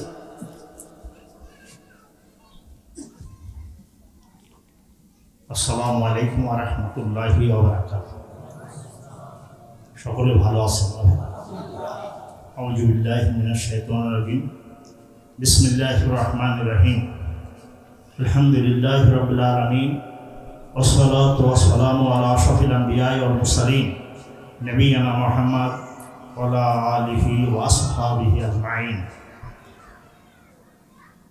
বাংলাদেশ জামাত ইসলামী কুষ্টিয়া সদর উপজেলা আলচারা ইউনিয়ন কর্তৃক আয়োজিত আজকের এই সুধী সমাবেশ, সম্মানিত পরিচালক, আজকে আমাদের মধ্যে উপস্থিত আছেন আমাদের সকলের শ্রদ্ধাভাজন প্রধান অতিথি, বাংলাদেশ জামাত ইসলামী কুষ্টিয়া জেলা শাখার সম্মানিত আমির জনাব প্রফেসর মাওলানা আবুল হাসেম ভাই, আমাদের সকলের শ্রদ্ধাভাজন বাংলাদেশের আনাচে কানাচে যার নাম সুনাম, কুষ্টিয়ার গৌরব জনাব মাওলানা মুফতি আমির হামজা ভাই, কুষ্টিয়া সদর উপজেলার কুষ্টিয়া জেলা শাখার সম্মানিত সহকারী সেক্রেটারি, কুষ্টিয়া সদর উপজেলার সম্মানিত আমি জনাব মাওলানা শরীফুল ইসলাম ভাই সেক্রেটারি, জনাব রাইহান আলী সহ অত্র ইউনিয়নের আমি সেক্রেটারি, বিভিন্ন স্তরের দায়িত্বশীল আমার সঙ্গে ইসলামী আন্দোলনের একান্ত সাথী ভাইরা, আসসালামু আলাইকুম ওয়া রাহমাতুল্লাহি ওয়া বারাকাতুহু। আল্লাহ পাকের শুকরিয়া, আল্লাহ পাক আমাদেরকে 5ই আগস্টের পরে একটি মুক্ত আকাশে, মুক্ত বিহঙ্গনে স্বস্তির নিঃশ্বাস ছেড়ে আল্লাহর দ্বীন প্রতিষ্ঠার জন্য বাংলাদেশের এই জমিনে আন্তরিকতার সঙ্গে একত্রিত হয়ে আমরা প্রচেষ্টা চালাচ্ছি। কোনো বাধা বিপত্তি নেই, সব কিছু উপেক্ষা করে এই জন্য মহান মাবুদের দরবারে তার শুকরিয়া আদায় করি। সকলে বলে আলহামদুলিল্লাহ। আশরাফুল আম্বিয়া ওয়াল মুরসালিন নবিয়ানা মুহাম্মদ, তার প্রতি দরুদ এবং সালাম পাঠ করি। সকলে বলি সাল্লাল্লাহু আলাইহি ওয়াসাল্লাম। ভাইরা আমার, আল্লাহ পাক গত 14-15টা বছর জালিম ফ্যাসিস্টদের অত্যাচার জুলুমে বাংলাদেশের সমস্ত মানুষ নাবিশ্বাস এমন জুলুম নির্যাতনের শিকার হয়েছিল, তাদের মানুষ হিসাবে যে মানুষ হিসাবে তার যে কিছু কাজকর্ম দায়িত্ব ছিল, সেগুলো তারা দিনের পর দিন বাধাগ্রস্ত হওয়ার কারণে, দিনের পর দিন তাদের উপর জুলুম নির্যাতনের কারণে আজকে মানুষগুলা যেন জুলুমের শিকার হয়ে সমস্ত ভালো কাজ থেকে তারা যেন একদম তারা সেখান থেকে ভালো কাজ তারা করতে হয়, ভালো কাজ করা দরকার, এটা তারা আস্তে আস্তে যেন ভুলে যাচ্ছিল। শুধুমাত্র অন্যায়, অত্যাচার, অবিচার, জুলুম, নির্যাতন, খুন খারাপি, খারাপ কাজগুলোই যেন এই দেশে সত্যকারে মনে হচ্ছিল যেন এরকম অবস্থা 12-14টা বছর রানিং থাকার কারণে মানুষ যেন খারাপ জিনিসটাকে মনে করছিল এটা হয়তো ভালো জিনিস, আসলে তা নয়। তখন মানুষ যখন খারাপ জিনিসের মধ্যে যখন মানুষ লিপ্ত হয়ে যায়, যাদের দ্বারা এটা পরিচালিত হয় তাদের একটি সীমারেখা থাকে। আল্লাহ পাক ওই সীমারেখা যখন অতিক্রম করেন তখন আল্লাহ পাক তাদেরকে আর ছাড় দেন না। কারণ বাংলাদেশ স্বাধীন হয়েছিল 70 সালে, কিন্তু বাংলাদেশ মুক্ত হয়েছে, স্বৈরাচার মুক্ত হয়েছে 5ই আগস্ট। আজকে আমরা অবলীলায় আমাদের কথা বলতে পারতেছি, আমাদের আকুতি প্রকাশ করতে পারতেছি, আমাদের অসুবিধা সুবিধা আমরা জানাতে পারতেছি, আমরা সব কিছু করতে পারতেছি। কিন্তু গত স্বৈরাচার 14-15 বছর আমাদের ঘাড়ের উপরে যেরকম এক আজদাহা আমাদের ঘাড়ের উপরে বসেছিল, আল্লাহ পাকের একান্ত খাস মেহেরবানিতে দয়ায় তাদেরকে কোনো নোটিশ ছাড়া, একটি রাষ্ট্র ক্ষমতায় যারা 80%-এরও বেশি ক্ষমতায় যারা ক্ষমতাবান ছিল, তাদেরকে বিনা নোটিশে মুহূর্তের মধ্যে তাদেরকে দেশ ছাড়তে হয়েছে। ভাইরা আমার, তারা দেশ ছেড়েছে ঠিকই, কিন্তু তাদের প্রেতাত্মা, তাদের অনুসরণকারী বহু মানুষ এখনো এই দেশে আছে। আমরা তাদেরকে অনেক সুন্দর ভাষায় বলতে চাই, মানুষ তুমি মানুষ হও, অমানুষ থেকো না, তাহলে কিন্তু তোমার পরিণামটাও আগামী দিন এরকমটি হবে। কারণ হলো কি, আমরা চাই স্বৈরাচারকে এখানে হাঁটায় একটি স্বৈরাচারবিহীন একটি সমাজ এই দেশে প্রতিষ্ঠা করতে চায়, স্বৈরাচারবিহীন একটি রাষ্ট্র কায়েম করতে চায়। সেই রাষ্ট্রের মূল মন্ত্র হবে সৎ লোক এবং কোরআনের রাজ। সেই রাষ্ট্র পরিচালিত হবে যার দ্বারা পরিচালিত হবে কি আপামর জনসাধারণ তাদের ন্যায্য অধিকার, তাদের অধিকার পাবে, তাদের ন্যায্য বিচার পাবে, তাদের সব কিছু পাবে। এই লক্ষ্যেই আমরা চেষ্টা করে যাচ্ছি। আসেন আর কাল বিলম্ব না করে আমাদের রূপরেখা ঘোষণা করা হয়েছে, নির্বাচনের তারিখ ঘোষণা করা হয়েছে। ইনশাআল্লাহ আগামী নির্বাচনের জন্য আমি সকলকে সক্রিয় ভূমিকা রাখার জন্য এবং নির্বাচনে জয়লাভ করা যায় এই জন্য আপামর জনসাধারণের কাছে আমাদের দাওয়াত, এবং নির্বাচনে আমাদের নির্বাচিত হতে হবে আমাদের প্রার্থীকে সে আহ্বান রেখে আমি আমার সংক্ষিপ্ত কথা এখানে শেষ করছি। আমার তাওফিক ইল্লা বিল্লাহ। আসসালামু আলাইকুম ওয়া রাহমাতুল্লাহি ওয়া বারাকাতুহু।